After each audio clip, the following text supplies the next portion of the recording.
अस्सलामुअलैकुम, सुबह खैर। उम्मीद करते हैं आप तमाम लोग खैरियत से होंगे, खुश होंगे, एंजॉय कर रहे होंगे अपने मिड वीक को। आज वेडनेसडे है और मिड वीक में होता ये अमूमन कि हम इंतज़ार करते हैं वीकेंड का, लेकिन मिड वीक में एक अलग ही एनर्जी होती है, एक अलग ही मज़ा होता है और एक अलग ही एक्साइटमेंट होती है कि कौन कौन से प्लान्स जो है रिजवान वो पूरे हो गए हैं इस वीक के और कौन कौन से अभी हमने करने हैं। चलिए जी, ये तो मिड वीक क्राइसिस का शिकार होते हैं कुछ लोग, लेकिन उससे पहले आपकी खैरियत हमने पूछी। हम भी बता दें कि हम भी बिल्कुल खैरियत से हैं। ये है महानूर, मैं हूँ रिजवान और प्रोग्राम है सुबह पाकिस्तान। और मिड वीक क्राइसिस की सबसे अच्छी बात ये होती है कि इंतज़ार कम रह जाता है। हाँ, बिल्कुल, 2 दिन बाद वीकेंड स्टार्ट हो जाएगा, लेकिन जब वीकेंड पर महकमा मौसमियात की जानिब से कहा जाए कि बारिशें होंगी और मौसम में तब्दीली होगी, शिद्दत होगी, तो फिर प्लान्स तब्दील होना शुरू हो जाते हैं। बहुत सारे लोग सियाहत का प्रोग्राम बना लेते हैं अपने वीकेंड पर, ख़ास तौर पर उन इलाकों में जहाँ बर्फ़बारी या फिर मौसम थोड़ा सा ज़्यादा शदीद होता है, उस तरफ जाने की कोशिश करते हैं कि एटलीस्ट जो मौसम की एक्सट्रीम है उसका मज़ा भी दोबारा किया जाए। और सर्दियों का लुत्फ़ तो फिर बर्फ़बारी से होता है, चाय, कॉफ़ी और इस तरह के पकवान हो और सैर सयाहत हो। गो के दिसंबर में बहुत सारे स्कूल्स में टेस्ट भी होंगे, इम्तिहानात होंगे, स्टूडेंट्स को नए नए असाइनमेंट्स मिल रही होंगी, नए साल का आगाज़ होगा, उससे पहले बहुत सारे टारगेट्स भी पूरे करने होंगे। लेकिन साथ साथ दिसंबर चूँकि जा रहा है, साल जा रहा है, दिसंबर आ रहा है, आखिरी महीना होगा, तो उसमें कोशिश यही होगी सबकी कि हमें इस साल में जो कुछ हमने किया था, जो हमने प्लान्स बनाए थे, उनको किसी ना किसी तरह एग्जीक्यूट कर लें, थोड़ा सा ही चाहे स्टार्ट ही कर लें। तो अगर कोई प्लान ऐसा है जिसको अभी तक आपने स्टार्ट नहीं किया, 2023 में करना था, तो एटलीस्ट जो फर्स्ट स्टेप है वो ये हो सकता है कि अगर आप बहुत ज़्यादा ताख़ीर का भी शिकार है तो एक कदम उठा सकते हैं, आगाज़ कर सकते हैं। बिल्कुल जनाब, जिस तरह आपने कहा कि आगाज़ कर सकते हैं and it's never too late, क्योंकि हमेशा रिजवान हमारी न्यू ईयर रेजोल्यूशन होती है लेकिन वो रेजोल्यूशन पूरी नहीं होती और जब साल खत्म होने वाला होता है तो हम सोचते हैं कि ओ माय गॉड, इतनी चीज़ें मैंने सोची थी, इतनी चीज़ें प्लान की थी जो कि नहीं हो सकी। तो इट्स नेवर टू लेट। नहीं हो सका तो अब आप फिर से प्लान कर लें, नहीं हो सका तो अभी से कोशिश कर लें। नहीं पढ़ा, दिसंबर में अमूमन बच्चों के टेस्ट होते हैं, जिस तरह आपने कहा, बच्चों के भी बड़ों के भी। यूनिवर्सिटी लेवल पे भी हमारा जो सेमेस्टर एंडिंग की तरफ जा रहा होता है, जनवरी के एंड में या दिसंबर के एंड तक जो है वो हमारे फाइनल्स की तैयारी स्टार्ट हो जाती है। तो basically it's never too late, अभी से स्टार्ट करें। वैसे रिजवान, ऐसा हुआ था कि आपने इस साल कोई रेजोल्यूशन रखी सब पे कांटा लगा? सब पे कांटा लगा कोई भी पूरी नहीं की? वो रेजोल्यूशंस ऐसी होती हैं, समटाइम्स हम इतना अनरियलिस्टिक हो जाते हैं उन रेजोल्यूशंस को बनाते हुए, लिखते हुए, खासतौर पर मोटिवेटेड होते हैं बहुत ज़्यादा। नया साल आ रहा है, सब कुछ चेंज कर देना है, अपनी लुक चेंज करनी है, अपनी जो बहुत सारी आदतें हैं उनको तब्दील करना है, जो हमारा डिसिप्लिन के मामला उनको बहुत ज़्यादा बेहतर करना है। जो पिछले इतने सालों में तब्दील आहिस्ता आहिस्ता से हुए हैं वो एकदम ओवरनाइट तब्दील नहीं होते, और यही हम गलती करते हैं। हम ओवरनाइट तब्दील करने की कोशिश करते हैं और चाहते भी यही है कि अगर आज हमने एक्सरसाइज शुरू की है तो कल हमें उसके बेनिफिट्स नजर आना शुरू हो जाए, और अगर हम मसल बिल्डिंग चाहते हैं तो फिर हमारे जो मसल्स हैं एटलीस्ट वो शेप में आना शुरू हो जाए। तो ऐसा हरगिज़ नहीं होता, उसके लिए कुछ टाइम चाहिए होता है। परमानेंट आप बेसिस पर अगर करेंगे, चाहे थोड़ा सा ही करें लेकिन कंसिस्टेंसी के साथ करेंगे, तो रिजल्ट्स उसी चीज़ के आएंगे। बिल्कुल जनाब, जिस तरह हम रिजल्ट्स के हवाले से बात करते हैं, फिटनेस के हवाले से, मेंटल फिटनेस हो या फिजिकल फिटनेस हो, हम उस पर हमेशा सुबह पाकिस्तान में बात करते हैं। लेकिन सुबह पाकिस्तान में अब रुख करते हैं इंटरनेशनल डेवलपमेंट्स का, पॉलिटिकल डेवलपमेंट्स का, जो कि पाकिस्तान की जानिब से जारी हैं। और अब अगर देखा जाए तो हमारी अस्करी क़यादत की बदौलत, हमारी निगरान हुकूमत की सही पॉलिसीज़ की बदौलत पाकिस्तान जो है इंटरनेशनल लेवल पे एक बहुत पॉजिटिव इमेज बना रहा है अपना। हम देख रहे हैं कि फ़ॉरेन रिलेशंस भी हमारे अच्छे हो रहे हैं। यूएई का दौरा किया निगरान वज़ीर आज़म ने और अब वो दौरा कवैत पर है। इस दौरा कवैत में क्या क्या हो रहा है रिजवान? निगरान वज़ीर आज़म वली-ए-अहद शेख मशअल जाबिर अस-सबा और अब कुवैत में अपने हम मनसब शेख अहमद नवाफ अल अहमद अस-सबा से मुलाकात करेंगे।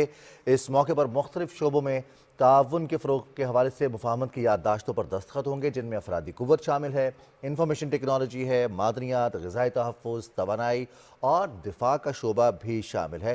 पाकिस्तान और कुवैत के माबैन 6 दिहाइयों पर मुहित गहरे और तारीख़ी वालिहाना ताल्लुकात हैं, और साल 2023 ये साल दोनों मुल्कों के दरमियान अपनी 60वीं सालगिरह का जो सफारती ताल्लुकात हैं उसके 60 बरस होने के मुकम्मल होने पर मुख्तलिफ तकरीबात का अहतमाम भी किया गया है, और इसको सालगिरह के तौर पर भी साल 2023 को 60वीं सालगिरह के तौर पर मनाया जा रहा है। बिल्कुल जनाब, दोनों ममालिक के दरमियान जो सफारती ताल्लुकात हैं उनको सेलिब्रेट किया जा रहा है। लेकिन आपको ये भी बताते चलें कि उससे कबल निगरान वज़ीर आज़म अनवारुल हक काकड़ ने मुत्तहिदा अरब अमारात के दौरे किए और इस दौरे के दौरान बरादर इस्लामी मुल्क के साथ अरबों डॉलर के मुआहिदों की मुफाहमतों की जो यादाश्तें थी उस पर दस्तखत किए। हमने उसके हवाले से भी प्रोग्राम में बात की। It was a huge development Pakistan Pakistan के चाहे क्लाइमेट हो, चाहे इंफ्रास्ट्रक्चर हो, चाहे पाकिस्तान के पोर्ट्स हों, उस हवाले से बहुत ज़बरदस्त प्रोजेक्ट्स थे जो कि सिर्फ पाकिस्तान के लिए नहीं बल्कि पूरे खित्ते के लिए बहुत पॉजिटिव साबित होंगे।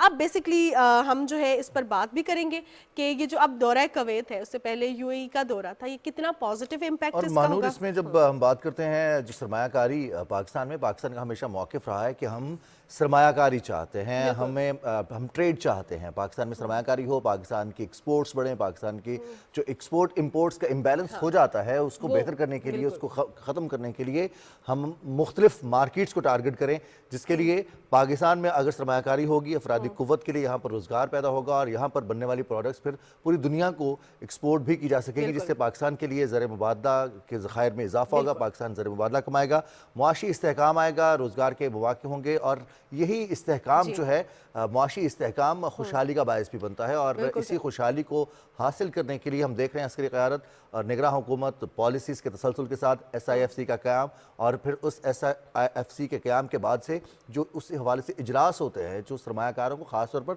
दोस्त ममालिक के जो सरमायाकार हैं उनको सहूलियात फ़राहम करने के लिए मुख्तलिफ इक़दामात किए जा रहे हैं। बिल्कुल जनाब, और उन इक़दामात के हवाले से हम आपको अपडेट भी करते रहते हैं, लेकिन इन इक़दामात का इम्पैक्ट क्या होगा, ये कितना पॉजिटिव जो है साबित होंगे पाकिस्तान के लिए, ना सिर्फ पाकिस्तान के लिए बल्कि पूरे खित्ते के लिए, और इससे किस तरह जो है हम अपने रेवेन्यू में इजाफा कर सकेंगे, यूथ एम्पावरमेंट कर सकेंगे, एम्प्लॉयमेंट जनरेशन कर सकेंगे। इस पर बात करने के लिए हमारे साथ प्रोग्राम में मोहम्मद इनाम मौजूद हैं जो कि बिजनेसमैन तो है लेकिन इसके साथ साथ पेट्रोलियम इंजीनियर भी हैं कुवैत नेशनल पेट्रोलियम में। आपको प्रोग्राम में इनाम साहब खुशामदीद कहते हैं। बहुत शुक्रिया, वालेकुम अस्सलाम, बहुत शुक्रिया रिजवान साहबा और मारूफ साहबा। इनाम साहब, आपसे ये जानना चाहूँगी कि निगरान वज़ीर आज़म के दौरा यूएई के हवाले से बात करें तो मुख्तलिफ शोबों में जो है वो कोलैबोरेशंस के हवाले से काम किया गया, यानी कि उस पर MOU साइन की गई, चाहे वो तवानाई का हो, क्लाइमेट का हो, और उसके बाद ये जो दौरा कुवैत है, आपको क्या लगता है इसका कितना पॉजिटिव इम्पैक्ट होगा, ना सिर्फ पाकिस्तान में बल्कि कुवैत में भी? बिल्कुल, आपने बहुत दुरुस्त शुरू में जो कहा कि ये बहुत अरसे के बाद मेरा ख्याल है कि गुज़िश्ता 60 सालों में एक बहुत बड़ी एक लहर आई है और मैं समझता हूँ कि कुवैत पाकिस्तान ताल्लुकात का एक नया दौर उसका आगाज़ हो रहा है। और यकीनन जो इसके पीछे दिन ब दिन की जो मेहनतें होती हैं वो रंग लाती हैं और हर जो आने वाला यहाँ पे सफ़ीर है और जो पाकिस्तानी, उन्होंने बड़ी कोशिशें की और पाकिस्तान के अंदर जो हुकूमतें थी उन्होंने भी कोशिशें की, लेकिन किस्मत के धनी कहते हैं ना कि कोई होता है। तो इस दफ़ा बहुत अहम जो पेशरफ्त हुई वो ये थी कि हमने 60th एनिवर्सरी मनाई है पाकिस्तान और कुवैत के बायलैटरल रिलेशन की, और इसमें ख़ास प्रोग्राम बनाए गए और हमने बड़े हर जगह के ऊपर प्लेटफार्म के ऊपर पाकिस्तान को कुवैत के साथ उजागर किया, नुमायां किया। ख़ास तौर पे जो बातें मैं आपके सामने जो दो रखना चाहता हूँ, एक तो ये कि कुवैत का बैकग्राउंड ज़रूर जानिए कि कुवैत एक छोटा सा मुल्क है लेकिन बहुत बड़े लोग हैं यहाँ पर, बड़े जहन के, बड़े विजनरी लोग हैं, बड़े इस्लाम के करीब हैं, बड़े इस्लाम से मोहब्बत करने वाले और मोहब्बत भाईचारे के साथ रहने वाले लोग हैं। यहाँ पे तकरीबन कोई 40-45 लाख के लगभग लोग हैं, जिसमें से 30% जो हैं वो लोकल हैं, बाकी 70% जो है वो फॉरनर्स हैं। तकरीबन 100 ममालिक से मुख्तलिफ लोग आके यहाँ पे काम कर रहे हैं। उसमें से हम पाकिस्तानी कोई 90,000 1 लाख के करीब। कोई ज़माना था कि पाकिस्तान और कुवैत का जो बायलैटरल ट्रेड था वो बहुत ना होने के बराबर था। इसमें अब ग्रेजुअली इसका ग्राफ बढ़ रहा है और इंशाल्लाह 23 में ये डबल हो जाएगा और इम्कान है कि ये जो अभी जो हालिया कोशिशें हुई हैं और ये जो दौरा हुआ है, बहुत अहम दौरा हुआ है, इसमें ख़ास तौर पे जो पाकिस्तान से हमने पिछले इसी साल के दौरान जो ये 60th एनिवर्सरी जो मनाई जा रही है, इसमें ख़ास तौर पे जो हमारे जो सफ़ीर हैं उनका नाम ना लेना एक बड़ा वो होगा कि मलिक फारूक साहब जब से 2 साल हो गए उनको यहाँ पे आए हुए, सफ़ीर पाकिस्तान जो यहाँ पर कुवैत में है, उन्होंने एक ख़ास प्रोग्राम अरेंजमेंट किया, पूरी कम्युनिटी के लोगों को, जो प्रोमिनेंट लोग हैं उनको बुला के कहा कि हम इसको किस तरह से उजागर करें कि यहाँ पर हम अपने پاکستان کو دوبارہ سے لائن کے اوپر ایک ٹریک پہ لے آئیں یہاں پہ ان ممالک کے سامنے، خاص طور کویت کے اندر. تو پروگرام چاک آؤٹ کیے گئے، حالانکہ بہت معمولی چھوٹی چھوٹی باتیں تھیں لیکن بڑی اہم تھیں. مثلاً ہم نے اس دفعہ اینیورسری جو منائی پاکستان کی 23 مارچ اور 14 اگست کے حوالے سے، تو ایک ایسے بہت بڑے ہوٹل کے اندر، ہال کے اندر تقریباً ہم نے 100 ممالک کے سفراء کو بلایا جو یہاں پر موجود ہیں، اور سارے آئے. اور ان کو پہلی دفعہ پتہ چلا، اور پاکستانی کمیونٹی بھی لوگ تھے، اور ہم جب مل جل گئے تو لوگوں نے اتنی محبت کے ساتھ پیش آئے کہ خود کویت کے وزیر خارجہ اور بہت اعلیٰ آفیشلز بھی تھے اس تقریب کے اندر، اور پاکستان کے جب ترانہ اور پاکستان کے پورے مونومنٹ دکھائے گئے اور تاریخ دکھائی گئی، بتائی گئی.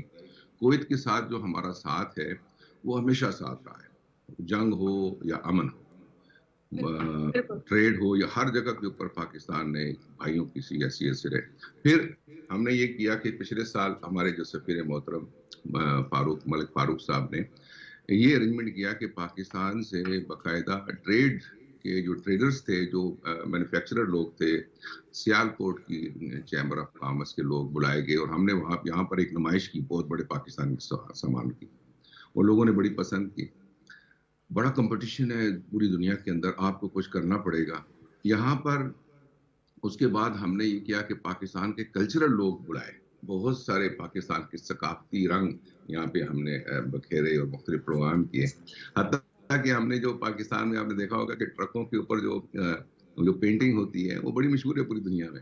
تو آپ الحمدللہ یہاں پر کویت میں آپ اگر آئیں گے تو بڑی بڑی دیواروں پہ، جو بڑی بڑی بازار ہیں، بڑی بڑی مارکیٹوں کی دیواروں پہ نا، وہ پوری ٹرکوں کی پینٹنگ ہے نا وہ کرائی گئی ہے، اور پاکستان کویت فرینڈشپ کے لیے نا وہ اظہار کیا گیا، اور وہ پینٹر جو نا وہ اسپیشلی بلائے گئے.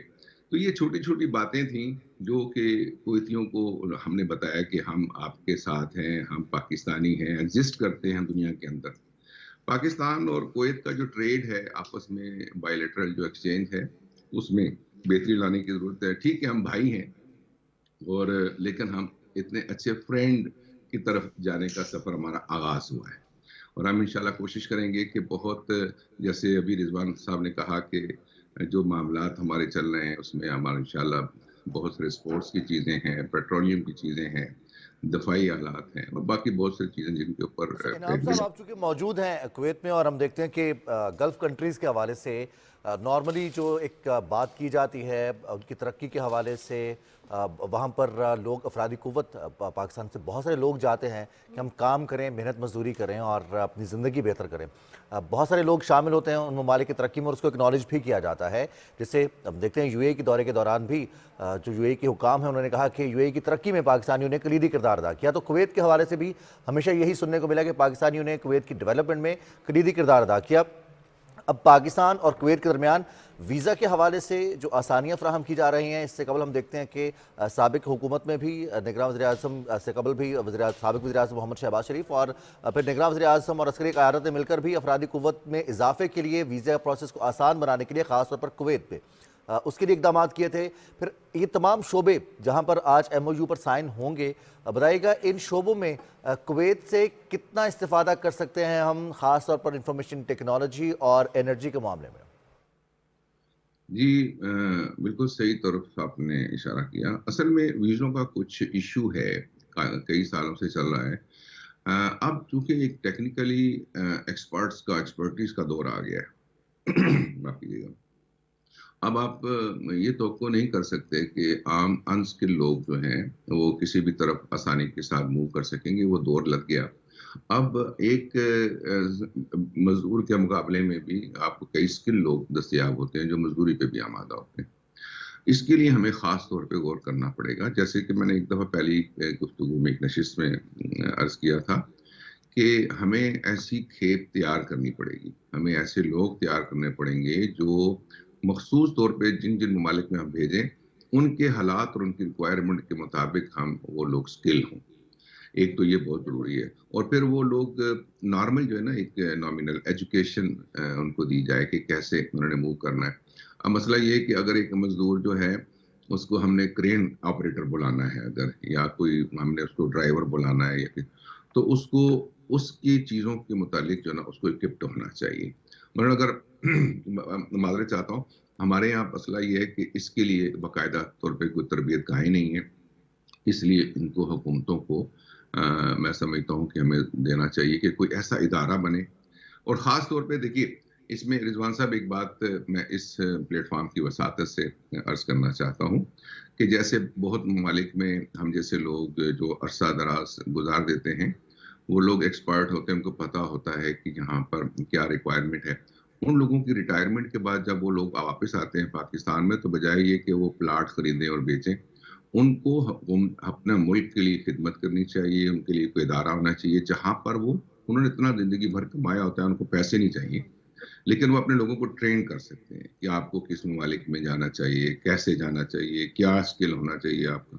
تو اس طرح سے میں سمجھتا ہوں کہ بہت بڑی, دیکھیں ہمارے پڑوس میں ایک اسٹیٹ جو ہے وہ باقاعدہ, ایک اسٹیٹ تو ایسی ہے جو باقاعدہ صرف نرسز کو یا پیرامیڈیکل اسٹاف جو ہے نا وہ بھیجتی ہے دنیا میں تیار کر کے, اور وہ لاکھوں نہیں کروڑوں میں ہے اور پوری دنیا کے اندر. تو ایسے جیسے ہم اگر کریں تو ماشاءاللہ وہ پیرامیڈیکل اسٹاف سے یاد آیا کہ ویزے کھلے میں اور بہت اسٹاف آیا ہے ہمارا, الحمدللہ 10 بیچز آ چکے ہیں اور اس میں سے بہت سارے ڈاکٹرز, نرسز اور بہت بڑا اسٹاف آیا ہے, اور مزید آنے کے بہت پاکستانیوں کو بہت پسند کیا گیا ہے یہاں پر.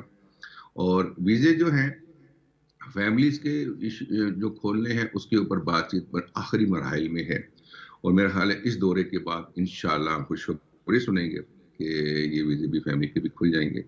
اور پاکستان میں بھی الحمدللہ اب ہم دیکھتے ہیں اسکل یونیورسٹیز بھی ہیں اور اس کے ساتھ ساتھ ووکیشنل ٹریننگ انسٹیٹیوٹس بھی ہیں جہاں پر اسکلز پر کام کیا جا رہا ہے. اور گزشتہ چند مہینوں سے کچھ عرصے سے ہم دیکھ رہے ہیں کہ خاص طور پر پاکستانی قیادت کی جانب سے بھی اس بات پر زور دیا جا رہا ہے کہ ہمیں اسکلز, انڈسٹری اور ایجوکیشن دونوں کا ملاپ کرنا ہے تاکہ ہم اسکلڈ ورکرز پیدا کر سکیں, ہماری جو ایجوکیشن ہے وہ بھی اسکلڈ ہو اور اس کا پھر استفادہ کیا جا سکے تاکہ انڈسٹریز کی ضروریات پوری ہو سکیں. ووکیشنل ٹریننگز جیسے کی جاتی ہیں. انعام صاحب آپ سے یہ بھی جاننا چاہوں گی, جس طرح رضوان نے ووکیشنل ٹریننگ کے حوالے سے بات کی, اسکل بیسڈ ٹریننگ کے حوالے سے بات کی, آپ نے ایک بڑی امپورٹنٹ چیز ہائی لائٹ کی ہے, کلچرل جو ریلیشنز ہیں اس کے فروغ کے حوالے سے آپ نے بات کی ہے. پینٹنگ بنائی گئی, یہ چیزیں جو ہوتی ہیں سافٹر پار کو بھی دنیا تک پہنچاتی ہیں لیکن ایک سافٹ وے میں فورن پالیسی بھی دکھاتے ہیں. اب اگر بات کی جائے پاکستان اور کویت کی تو کلچرل ایکسچینج کتنا امپورٹنٹ ہے, اور بینگ اے بزنس مین آپ بزنس کمیونٹی سے تعلق رکھتے ہیں, تو آپ کو کیا لگتا ہے کہ اس سے پاکستان کی بزنس کمیونٹی اور جو کویت کی بزنس کمیونٹی ہے اس کو کیا فائدہ ہوگا, کیونکہ یہ پبلک پرائیویٹ پارٹنرشپ سے ہی چل رہے ہوتے ہیں نا سارے جو بھی پروجیکٹس ہوتے ہیں. تو how do you see it, کتنا یہ امپورٹنٹ ہے دونوں ممالک کی بزنس کمیونٹی کے لیے اور in terms of culture as well? جی بالکل مہنور صاحب, ایکچولی میں بتاؤں کہ جیسے وہ کہتے ہیں نا کہ محبت فاتح عالم, مسکراہٹ اور سافٹ امیج, سافٹ فیس بہت امپورٹنٹ ہے. آپ دنیا میں کہیں پر بھی چلے جائیں, آپ کو پہلے کسی بھی شعبے میں چلے جائیں اور کہیں پر بھی کامیابی چاہتے ہیں تو پہلا تعارف جو ہے نا ایک اسمائل اور ایک مسکراہٹ کا تبادلہ ہوتا ہے, پھر آسانیاں ہو جاتی ہیں. اور یہ سیکھنا ہے بہت ضروری ہم لوگوں کو. اصل میں ہم لوگ غصیلے قوم ہیں, ہم لوگ غصے کرتے ہیں بہت اور لڑائیاں جھگڑے کرتے ہیں بہت. ہم لوگ پروفیشنلزم کو ڈیولپ کرنا ہوگا. اور یہاں پر جو کلچرل ہم جب لوگ لے کر, مجھے یاد ہے کہ مجھے تقریباً 30 سال ہو گئے, 31 سال ہو گئے یہاں پہ کویت میں, مڈل ایسٹ میں. تو میں جانتا ہوں کہ لوگ کیسے نصرت فتح علی خان کو پسند کرتے تھے, اور لوگوں کو نام یاد ہے راحت فتح علی خان کے, لوگوں کو عاطف اسلم کو بہت پسند کرتے ہیں, پاکستان میں گانوں کو, پاکستان کی موسیقی کو بہت, پاکستان کے کلچرل شو کو پسند کرتے ہیں لوگ. یہ لوگ جہاں کے نا جیسے ہم ہیں نا مسلمان, اور جس طرح سے عام ہمارا جو سوسائٹی ہے اس طرح کے ہی ہیں, بس اس میں ان میں ڈسپلن بہت زیادہ ہے. اور یہ ڈسپلن آپ دیکھیں گے کہ یہاں پہ آپ شہر پورے میں گزر جائیں گے, آپ کو شاید کوئی پولیس کا ایک بندہ بھی نظر نہیں آئے گا, لیکن مجال نہیں ہے کہ کوئی ٹریفک کا رول توڑ دے, مجال نہیں ہے کہ کوئی کسی قسم کی مستی کر لے. لیکن ہمارے یہاں تو پولیس بھی کھڑی ہوتی ہے تو بیچاری بے بس ہوتی ہے. تو یہ بہت ضروری ہے. اگر اب جب یہ دیکھتے ہیں نا, دیکھیں آپ اپنے گھر میں کوئی ملازم رکھتے ہیں تو آپ پہلے اس کو یہ دیکھتے ہیں کہ کیا اس کے اندر یہ اسکل ہے کہ میرے گھر کو ایک اچھا مینٹین کر کے رکھ دے گا اچھی طرح سے. ہاں, تو اب اگر ہمیں ثابت کرنا ہے دنیا میں کہ ہم اپنے ملک کو بنا کے پہلے دنیا کو دکھا دیں, آرگنائز کر کے, ہمارے ایئرپورٹ, ہماری سڑکیں, ہمارے ادارے, ہماری ساری چیزیں ویل ڈسپلن ہو, تو یقین کیجئے لوگ دوڑ کر آپ کو لینے آئیں گے. और इंशाल्लाह इसमें इनाम साहब बहुत बेहतरी भी आ रही है और हम अल्हम्दुलिल्लाह बहुत फ़र्क भी अब सामने नज़र आ रहा है कि बहुत सारे मामलात में ख़ास तौर पर अगर डिसिप्लिन की बात की जाए, एयरपोर्ट्स की बात की जाए, इंफ्रास्ट्रक्चर की बात की जाए तो उसमें भी जो डेवलपमेंट्स हुई हैं वो नज़र आ रही हैं। बहुत बहुत शुक्रिया इनाम साहब। आप मोहम्मद इनाम साहब बिजनेसमैन हैं, आप पेट्रोलियम से वाबस्ता हैं, पेट्रोलियम इंजीनियर भी हैं और कुवैत नेशनल पेट्रोलियम में आप वहाँ पर काम भी कर रहे हैं। आपका बहुत शुक्रिया, आपने वक्त दिया और निगरान वज़ीर आज़म के दौरा कुवैत के हवाले से खास जो पाकिस्तान और कुवैत के दो तरफा ताल्लुकात हैं, जो पीपल टू पीपल कनेक्शन है, उसकी अक्कासी भी इनाम साहब जैसे बहुत सारे लोग हैं जो कुवैत में काम कर रहे हैं, बहुत सारे ऐसे लोग हैं जो पाकिस्तान में काम कर रहे हैं, उनका ताल्लुक कुवैत से है, चाहे वो तालीम हासिल करने के लिए हैं या फिर वो अपने बिजनेस के लिए हैं, किसी काम के लिए हैं। सफारती अमले का हिस्सा तो पाकिस्तान का कल्चर और कुवैत का कल्चर, इसको मज़ीद फ़रोग़ देने के लिए, अंडरस्टैंड करने के लिए अपनी सर्विसेज भी फराहम करें। और महानूर एक बड़ी अहम चीज़ जो आज बात की उन्होंने भी इनाम साहब ने कि हम कहीं भी जाते हैं, जो लोग वहाँ से वापस आते हैं उनको चाहिए कि वो कुछ करें इस अपना पे बैक करने के जो लिए, सीख के आए हैं वो Exactly. आगे पहुंचाएं। और खास तौर पे जैसे ये बात की गई कि सिविक सेंस बहुत ज़्यादा है, वहाँ पे कोई बंदा नहीं होता जो कि कंट्रोल कर रहा हो लेकिन मजाल ट्रैफिक आगे पीछे हो। ये सिविक सेंस जैसे ही हम बाहर जाते हैं या ऐसे लोगों से मिलते हैं या ऐसी कौमों से मिलते हैं जो कि तहजीब याफ्ता होती हैं, तो वो चीज़ें हमें भी आती हैं। और हमने देखा with the passage of time Rizwan ये चीज़ें बहुत ज़्यादा कॉमन होना शुरू हो गई हैं। हम ये भी देखते हैं कि पाकिस्तानी ऑब्वियसली एहसास करने वाली कौम है। अगर हम अपने मज़हब को देखें, अपने कल्चर को देखें, एहसास तो है एक दूसरे का, लेकिन एक डायरेक्शन की जरूरत थी। अब हम देखते हैं एम्बुलेंस को आराम से रास्ता दिया जाता है, अब हम देखते हैं कि एक दूसरे की मदद की जाती है एंड दैट्स रियली इंपॉर्टेंट। और यही हमने एक दूसरे से सीख रहे हैं, बिकॉज जब हम दुनिया की बात करते हैं कि it is a global village, और जब ग्लोबल विलेज की बात है तो एक दूसरे से सीखना है, ऐसे करना है जो कि और कौमें अडॉप्ट करी हैं चीज़ें और उनको फ़ायदा हो। और वो लोग जो एक्सपीरियंस हैं किसी दूसरे मुल्क में रहकर आए हैं, जब पाकिस्तान वापस आएंगे और नौजवानों को बताएंगे वहाँ के कवानीन के हवाले से, कल्चर के हवाले से, वहाँ पर कौन से सेक्टर्स ऐसे हैं जहाँ पर उन्हें टारगेट करना है, जहाँ पर बेहतर और अच्छा काम दस्तयाब है, बेहतर जॉब्स दस्तयाब हैं, तो फिर अगर गाइडलाइन होगी तो कम वक्त में ज़्यादा फ़ायदा होगा। और कम वक्त में ज़्यादा फ़ायदा होना हो, हम बात करते हैं जी अब क्रिकेट की, और क्रिकेट में कम वक्त में शोहरत चाहिए बहुत सारे खिलाड़ियों को, डोमेस्टिक खेला थोड़ा सा और उसके बाद नेशनल टीम में जगह चाहिए, और नेशनल टीम में भी हमें फिर तीनों फॉर्मेट में चाहिए जगह, और तीनों फॉर्मेट खेलना चाहते हैं। बहुत सारे प्लेयर्स की ये ख्वाहिश होती है, लेकिन फिलहाल टीम सिलेक्ट हो चुकी है और टीम रवाना भी हो रही है। आज रात को टीम रवाना होगी, गालिबन 30 नवंबर को पाकिस्तानी टीम जो है वो लाहौर से सिडनी के लिए रवाना होगी और दौरा ऑस्ट्रेलिया है। और क्रिकेट टीम की तैयारियां जो है आखिरी मराहिल में जिस तरह हमने कहा सेलेक्ट तो हो गई है, लेकिन अब पहुंचने की देर है। और उसके बाद जो है 14 दिसंबर को ऑस्ट्रेलिया के खिलाफ जो है वो सीरीज का पहला टेस्ट होगा। पर्थ में टेस्ट मैच खेला जाएगा। टीम डायरेक्टर मोहम्मद हफीज ने कल एक न्यूज़ कॉन्फ्रेंस की, कप्तान शान मसूद की ज़ेर क़यादत टीम ऑस्ट्रेलिया जा रही है। काशिफ मजीद स्टूडियोज़ में ज्वाइन कर चुके हैं। आप क्रिकेट एक्सपर्ट हैं, फर्स्ट क्लास क्रिकेट खेल चुके हैं, इसके अलावा खेल के तकरीबन जितने भी मैदान हैं या फिर इंडोर गेम्स के जो कोर्ट्स होते हैं वहाँ तक भी आपकी रसाई है। काशिफ अस्सलाम वालेकुम। वालेकुम सलाम, रिजवान कैसे हैं? अल्हम्दुलिल्लाह ठीक ठाक। शान मसूद की क़यादत और कल की मोहम्मद हफीज़ की न्यूज़ कॉन्फ्रेंस, ये नॉर्मली होता है कि न्यूज़ कॉन्फ्रेंस ऐसे मौके पर की जाती है जब कहीं ना कहीं आपको कुछ ना कुछ होता है कि यार शायद हमारी टीम जो है वो हमेशा से टफ रहा है ऑस्ट्रेलिया का टूर, बहुत सारे लोगों का करियर बना, बहुत सारे लोगों का करियर ख़त्म हो गया, कम का बना ज़्यादा का ख़त्म हुआ। तो ये टाइमली न्यूज़ कॉन्फ्रेंस थी टीम डायरेक्टर की जानिब से और शान मसूद की क़यादत में हम जा रहे हैं, तो उनकी क़यादत के हवाले से क्या कहते हैं? देखिए पहले तो बहुत शुक्रिया इनवाइट करने का। अब क्रिकेट की बात है तो ज़रा खुल के करेंगे। ये जो दौरा है ना रिजवान, हमारी क्रिकेट की तारीख ये बताती है कि हम आज तक उस मुल्क में दो मैचेस जीते हैं टेस्ट क्रिकेट के, और आखिरी जो क्रिकेट का मैच आज जीते थे तो मेरा ख्याल है कि मैं और आप प्राइमरी में भी नहीं थे, 95 की ये बात है।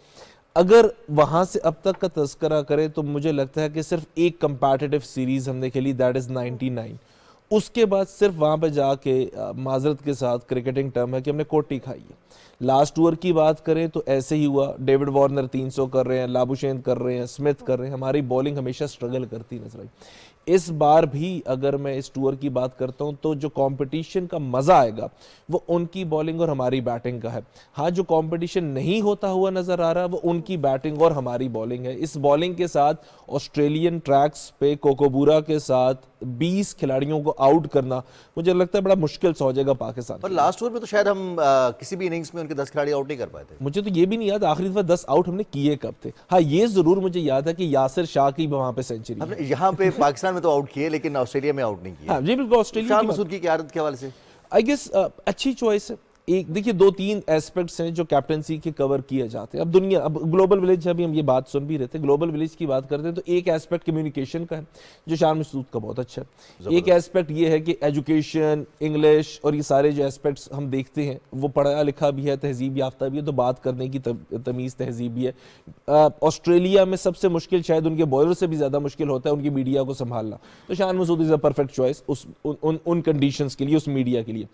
एक और जो एस्पेक्ट मुझे नज़र आता है कि जहाँ पे शान एक्सेल करते हुए नज़र आते हैं, उनके पास क़यादत का डोमेस्टिक लेवल पे तजुर्बा भी मौजूद है। हाँ ये ज़रूर है, बैकड्रॉप की जब बात करते हैं कि 28 की एवरेज वाला कप्तान हो जाएगा और 47 की एवरेज वाले से वो ये सीट संभालेगा, सो ये थोड़ा सा एस्पेक्ट है। लेकिन मैटर के अब स्किल्स हैं, एक अच्छा बैट्समैन है और उसके रन्स के अंबार है, और दूसरा लीडर अच्छा है और टीम को यूनिटी के साथ आगे लेके चलता है, और उसके शायद बैटिंग में उस तरह से स्टैट्स अच्छे ना हो लेकिन उसके जो लीडरशिप स्किल्स हैं, कैप्टनसी स्किल्स हैं, वो बेहतर होंगे। अजमान आई टोटली एग्री, बट हम कितनी देर सिर्फ एक लीडर खिलाएंगे और 10 प्लेयर खिलाएंगे? हमें ये भी तो देखना है कि जो कप्तान है वो परफॉर्मर भी हो, बिकॉज वो परफॉर्म करेगा तो अपना सारा जो प्रेशर वो तो हटा देगा, फिर एक ही प्रेशर उसके ज़हन में कि टीम को लीड करना है। व्हाट इफ अगर शान से रन्स नहीं होते या शान फ्लॉप हो जाते हैं और एडिड प्रेशर भी है कप्तानी का, और वो भी पहली सीरीज ऑस्ट्रेलिया में। आपने बड़ा अच्छा लफ्ज इस्तेमाल किया, बड़ा अच्छा जुमला था कि या तो करियर बन जाते हैं या बिगड़ जाते हैं। बिगड़ने वालों की कसीर तादाद हमारे सामने ऑस्ट्रेलिया की नजर आती है। सो इस ट्रिप को लेके, इस टूर को लेके जो मुझे सबसे ज्यादा खुशी है वो ये है कि हमारा जो बैटिंग यूनिट है बड़ा मजे का है, बड़ा अच्छा है, बड़ा जेल है। जो सबसे उससे भी ज्यादा बड़ी खुशी है कि thanks to Babar and all the players कि अब हम उस वाली क्रिकेट से निकल चुके हैं पाकिस्तान की, जहां पे हमें ये टेंशन रहती थी कि इन 10 या 11 खिलाड़ियों में से 8 तो कप्तानी के दावेदार हैं और वो टीम में लॉबी कर रहे हैं। सो अल्लाह का ये भी बड़ा करम है कि इस टीम को देखते हुए हमें ये भी एहसास नहीं होता, और ये 3-4 साल से हुआ है ऐसे। सो ये भी शुक्र है। एक और बात जो बड़ी इंपॉर्टेंट है मुझे सीरीज के हवाले से कि अब पाकिस्तान के पास कट पोल मारने वाले प्लेयर भी मौजूद हैं, वो चाहे शान मसूद की सूरत में हो, बाबर आजम की हो, रिजवान की सूरत में हो, सऊद शकील के टेस्ट ऑफ नर्व्स होगा, अब्दुल्ला शफीक। तो मैंने देखा ना, ये बैटिंग को जब हम फरोलते हैं थोड़ा सा तो बड़ी तसल्ली होती है। हाँ जब 6 के बाद या 7 के बाद वाले नंबरों पर निगाह डालती है तो फिर हम ये समझ आती है कि शाहीन आफरीदी पे निगाहें हैं। मुझे तो अभी तक ये नहीं समझ आ रही उनके साथ नया बॉल किसने करना है। 100 से पहले किसी को नहीं पता था कि 100 करेंगे। अच्छा काशिफ, जिस तरह आपने कहा कि बैटिंग में थोड़ा सा हमें एज हासिल है लेकिन बॉलिंग का कंपटीशन नहीं हो सकता, थोड़ा चैलेंजिंग भी है। आपने भी इस पर कमेंट किया, हम खुद भी देख रहे हैं जो पाकिस्तान की पहले परफॉर्मेंस रही है। अब आप क्या देखते हैं कि जो दौरा है ऑस्ट्रेलिया है, प्रॉपर पूरी टीम की हिकमत अमली होनी क्या चाहिए, क्या गेमिंग स्ट्रैटेजी होनी चाहिए? क्योंकि अब हम देखते हैं कि हमने जो प्रीवियस एक्सपीरियंस रहा उसमें थोड़ा सा इंटरनल प्रेशर भी था, कुछ जो है हमारी परफॉर्मेंस भी ऐसी नहीं रही। तो अब क्या हिकमत अमली होनी चाहिए कि हम जरा कम से कम ऐसा प्ले करें कि हम थोड़े से सेटिस्फाइड भी रहे और इंटरनल प्रेशर भी कम हो? देखिए मुझे अब ये फील आती है कि टेस्ट क्रिकेट में ना एक हम टर्म यूज करते थे जो मिसबा के एरा में यूएई में हमने बहुत ज्यादा इस्तेमाल की, दूसरी टीमों को हम बोर करके आउट कर देते थे। और वो बोर करना क्या होता है कि आप एक साइड पैक करते हैं और दूसरी टीम को कहते हैं कि आपने अब इस जगह पे ये इसी पोजीशंस पे शॉट खेलनी है, वरना हम सारा दिन बॉल करते रहेंगे, आप सारा दिन रोकते रहना। सो ये जो स्ट्रेटजी है ऑस्ट्रेलिया में हमें करनी पड़ेगी, बिकॉज मैं कुछ थोड़ी सी टेक्निकल अगर बात करूं, बॉल इस्तेमाल होगा कोकोबुरा का, उसने स्विंग नहीं होना 8, 7, 10 ओवर के बाद, उसने रिवर्स इसलिए नहीं होना क्योंकि वो बड़े ग्रीनिश आउटफील्ड्स होती हैं, वहां पे बॉल इतनी जल्दी पुराना नहीं होता तो रिवर्स नहीं होना।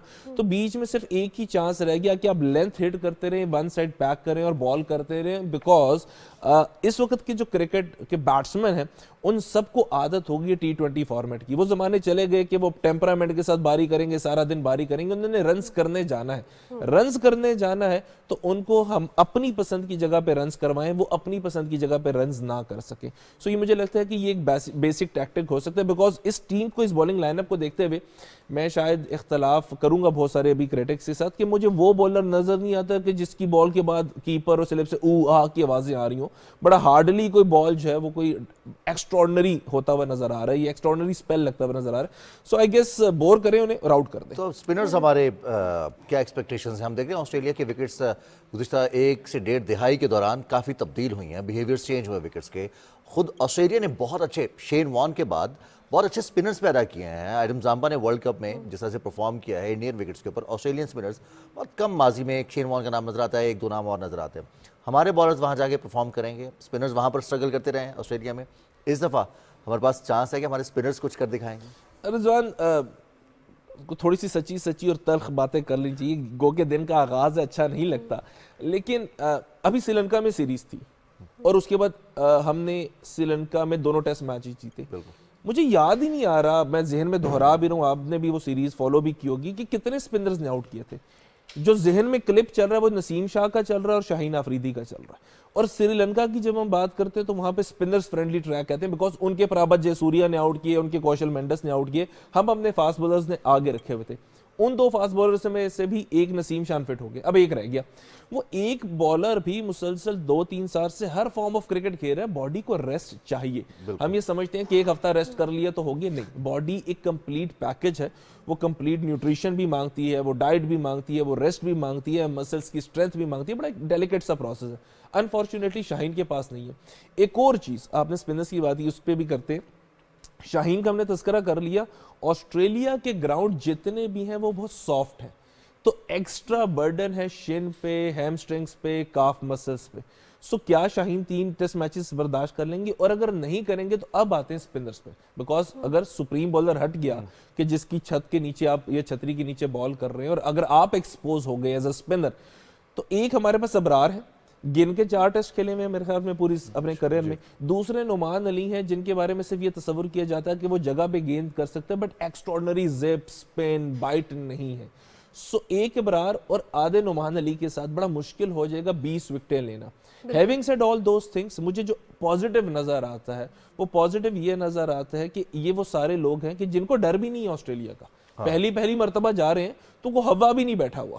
تو جب آپ پہلی مرتبہ جاتے ہیں تو آپ اپنے جا کے اپنے آپ کو ایکسپریس کرنا چاہتے ہیں, اپنے آپ کو دکھانا چاہتے ہیں دنیا کو. تو موسٹ پروبیبلی یہ پاکستان کی بولنگ کی اسٹرینتھ ہو سکتی ہے کہ ہر بندہ وہاں جا کے اپنا آپ پروو کرنا چاہتا ہے. ٹیم میں کچھ کریکٹر ایسے ہیں جو ٹیم کو لائٹ بھی رکھیں گے. میں حسن علی کا تذکرہ کروں گا, لوگ عموماً بھول جاتے ہیں, لیکن جب 2 مہینے کا یا 1.5 مہینے کا وہ ہوتا ہے نا, ایک ٹور چلتا ہے, تو ایسا کریکٹر چاہیے کہ جب ٹیم ڈاؤن ہو تو کوئی مزاح کر دے, کوئی ہنسی مذاق کر دے, تاکہ لائٹ موڈز, لائٹ سوئنگز جو وہ آتے رہیں. اچھا, بیسکلی جس طرح آپ نے کہا کہ obviously پریشر ہوگا, ہم اگر اپنے بالرز کے حوالے سے بات کریں, اسٹل جو پریشر ہے, اب ہمیں کس طرح اپنی کیپیسٹی بلڈ کرنی چاہیے. انٹرنلی پاکستان میں لیگز کتنے زیادہ ضروری ہے, انٹرنیشنلی لیگز میں پارٹیسپیٹ کرنا ہمارے کرکٹرز کے لیے کتنا ضروری ہے اپنی بالنگ کو, اپنی بیٹنگ کو بہتر بنانے کے لیے. بیکاز, اور اس کے ساتھ ساتھ آپ سے یہ بھی پوچھوں گی کہ آپ نے کہا جیسے اپنے آپ کو ایکسپریس کرنے جاتے ہیں, سم ٹائمز تو اوور کانفیڈنٹ بھی ہو جاتے ہیں, سم ٹائمز یہ بھی ڈر ہوتا ہے کہ جو پہلے کیسے ایکسپیرینسز رہے تو انڈر کانفیڈنٹ بھی ہو جاتے ہیں. اس پہ یہ بھی تو بہت بات میٹر کرتی ہے کہ انٹرنلی جو عوام ہے وہ کتنا سپورٹ کری ہے. ہم نے پہلے بھی کچھ ایسے دیکھا کہ عوام فوراً ہی اچھا پرفارم کریں تو بہت تعریفیں, نہ پرفارم کریں تو ٹویٹر ٹرینڈ سٹارٹ ہو جاتے ہیں. تو اس پہ ہماری پہ کتنی ذمہ داری ہے؟ یہ ریورس کرتے ہیں, عوام سے سٹارٹ کرتے ہیں. میچ آسٹریلیا میں ٹیسٹ کرکٹ جو کہ ڈے میچز ہیں, پرتھ کے علاوہ جو باقی 2 ٹیسٹ میچز ہیں وہ سٹارٹ ہونے صبح 4 بجے. تو عوام جاگے گی تو آدھا پانی تو پلوں کے نیچے سے گزر چکا ہوگا.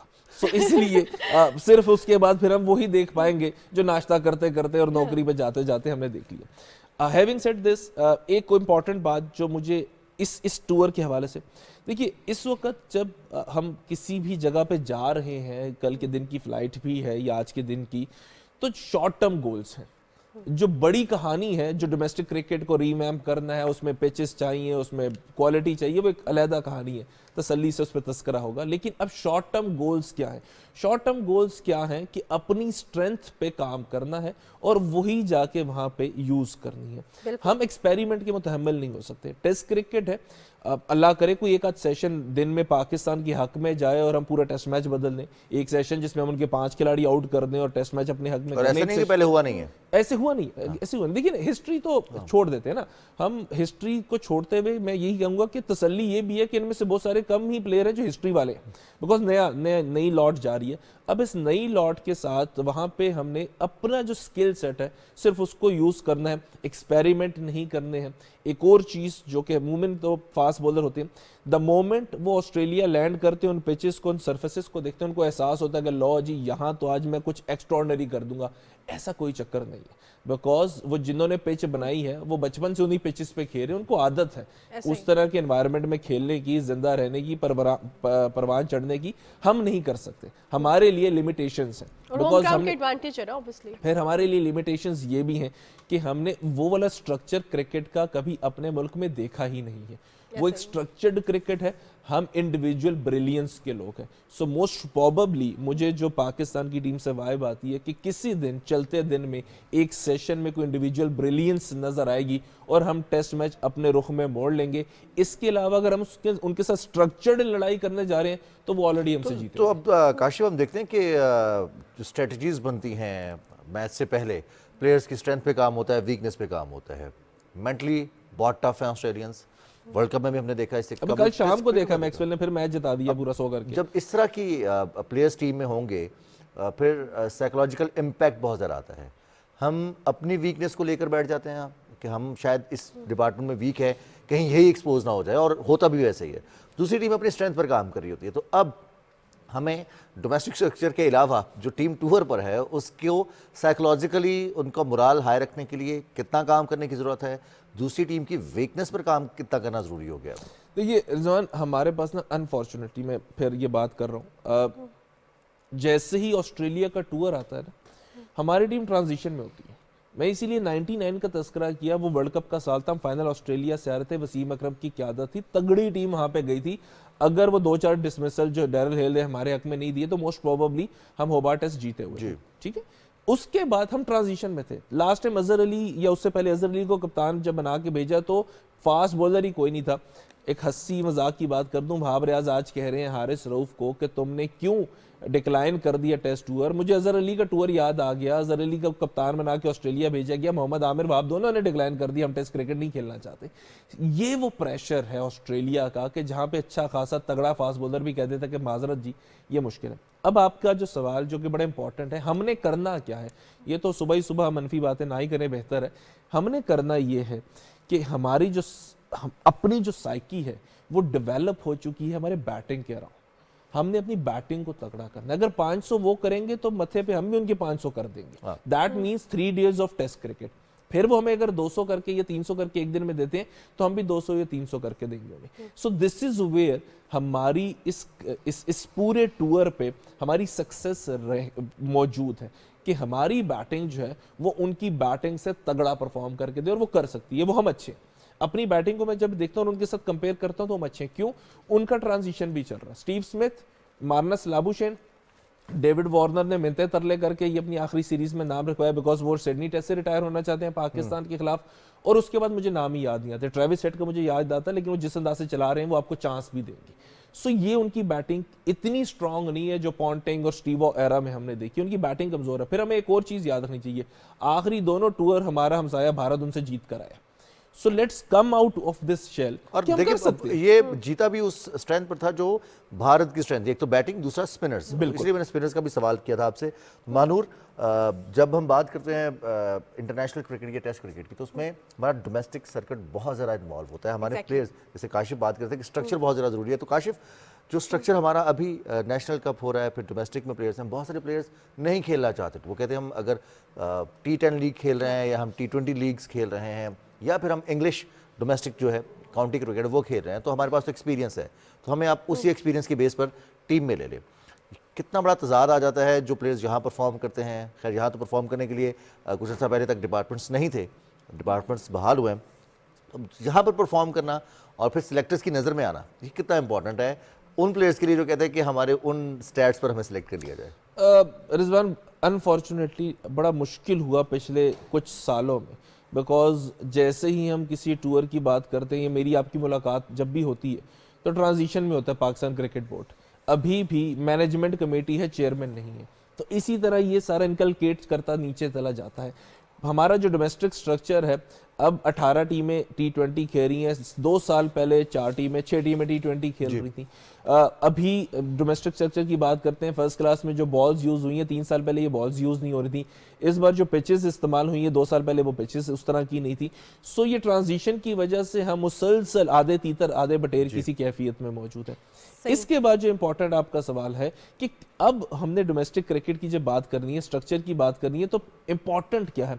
इम्पोर्टेंट है स्टेबिलिटी, चाहे वो बुरी ही क्यों ना हो। हम समझते हैं कि हम एक गलत एस्पेक्ट पे मेहनत करते चले जा रहे हैं, लेकिन चंद सालों बाद हम उसमें से कुछ ना कुछ पॉजिटिव निकालेंगे। 90s की क्रिकेट में मुझे याद है कि जो थोड़ी थोड़ी सी हम पीटीवी पे, थैंक्स टू पीटीवी, हम देखा करते थे फाइनल मैच ट्रॉफी का या डिपार्टमेंट का फाइनल मैच, ड्राई विकेट था, लेकिन उस ड्राई विकेट से 2 चीजें अच्छी होगी। एक, हमारा स्पिनर बड़ा तगड़ा हो गया, हाथों में, रिस्ट में, जरा उंगलियों में जान आ गई, बिकॉज उस सरफेस पे स्पिन करने के लिए आपको रिप्स करने हैं बॉल पे। दूसरा, हमारा फास्ट बॉलर बड़ा तगड़ा हो गया, हर टीम के पास 2 से 3 फास्ट बॉलर ऐसे हैं जो 90+ माइल्स के फास्ट बॉलर हैं, बिकॉज उन डेड ट्रैक्स पे जोर लगाना है।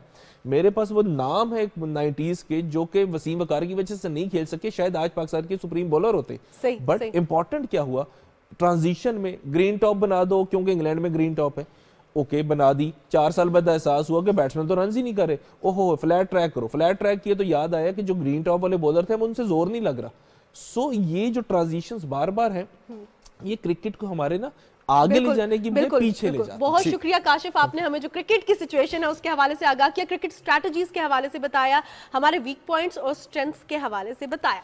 सो हम बात कर रहे थे क्रिकेट की, लेकिन पाकिस्तान सिर्फ क्रिकेट के मैदान में मेहनत नहीं कर रहा, बल्कि मौशी मैदान में भी मेहनत कर रहा है, आगे बढ़ रहा है, और हम गुड न्यूज़ तो आपके साथ शेयर करते रहते हैं। तो अब हमारे पास एक और गुड न्यूज़ है, और वो क्या है रिजवान? स्टॉक एक्सचेंज में एक और रिकॉर्ड बना है। पाकिस्तान स्टॉक एक्सचेंज तारीख में 61,000 पॉइंट से बुलंद की सतह पर ट्रेड कर रहा है, और हम देख रहे हैं कि आज एक दफ़ा फिर 100 इंडेक्स ने एक नया रिकॉर्ड बनाया। गुज़िश्ता रोज़ 60,000 की रफ्ताती हद को अबूर किया था, 60,730 पर बंद हुआ, और आज स्टॉक एक्सचेंज में 390 पॉइंट्स का इजाफा हुआ है। निगरान हुकूमत और अस्करी क़यादत के पॉलिसीज़ के सबरात हैं। स्टॉक एक्सचेंज 61,121 पॉइंट्स की बुलंद तरीन सतह पर ट्रेड कर रहा है। नौरीन आसिफ, नुमाइंदा PTV न्यूज़, हमारे साथ मौजूद हैं कराची से। नौरीन, क्या अपडेट्स हैं आपके पास? जी, बहुत ही मुस्बत हमें मार्केट में असरात नज़र आ रहे हैं। सितंबर के बाद से जो मार्केट ऊपर जा रही है, ऊपर चढ़ रही है, वो मुस्तकिल उसमें जो है बेहतरी हमें नज़र आ रही है।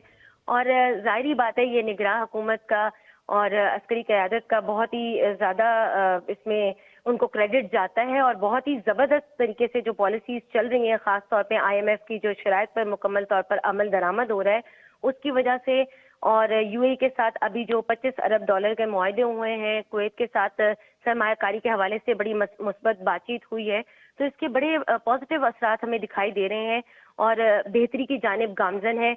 आज नफसियाती हद जो 61,000 की हद अबूर की है पाकिस्तान स्टॉक एक्सचेंज में, वो भी बहुत तारीख की बुलंद तरीन सतह पे पहुंची है। इसके अलावा मुस्तकिल आज सुबह से ही जैसे ही मार्केट खुली है उसके बाद से ही मुस्तकिल इजाफा हुआ जा रहा है 100 इंडेक्स में, और ये बहुत ही पॉजिटिव हमें नज़र आ रही हैं चीज़ें, और आगे भी यही माहिरीन का कहना है कि बेहतरी की जानिब हम गामजन है, और बेहतर से बेहतर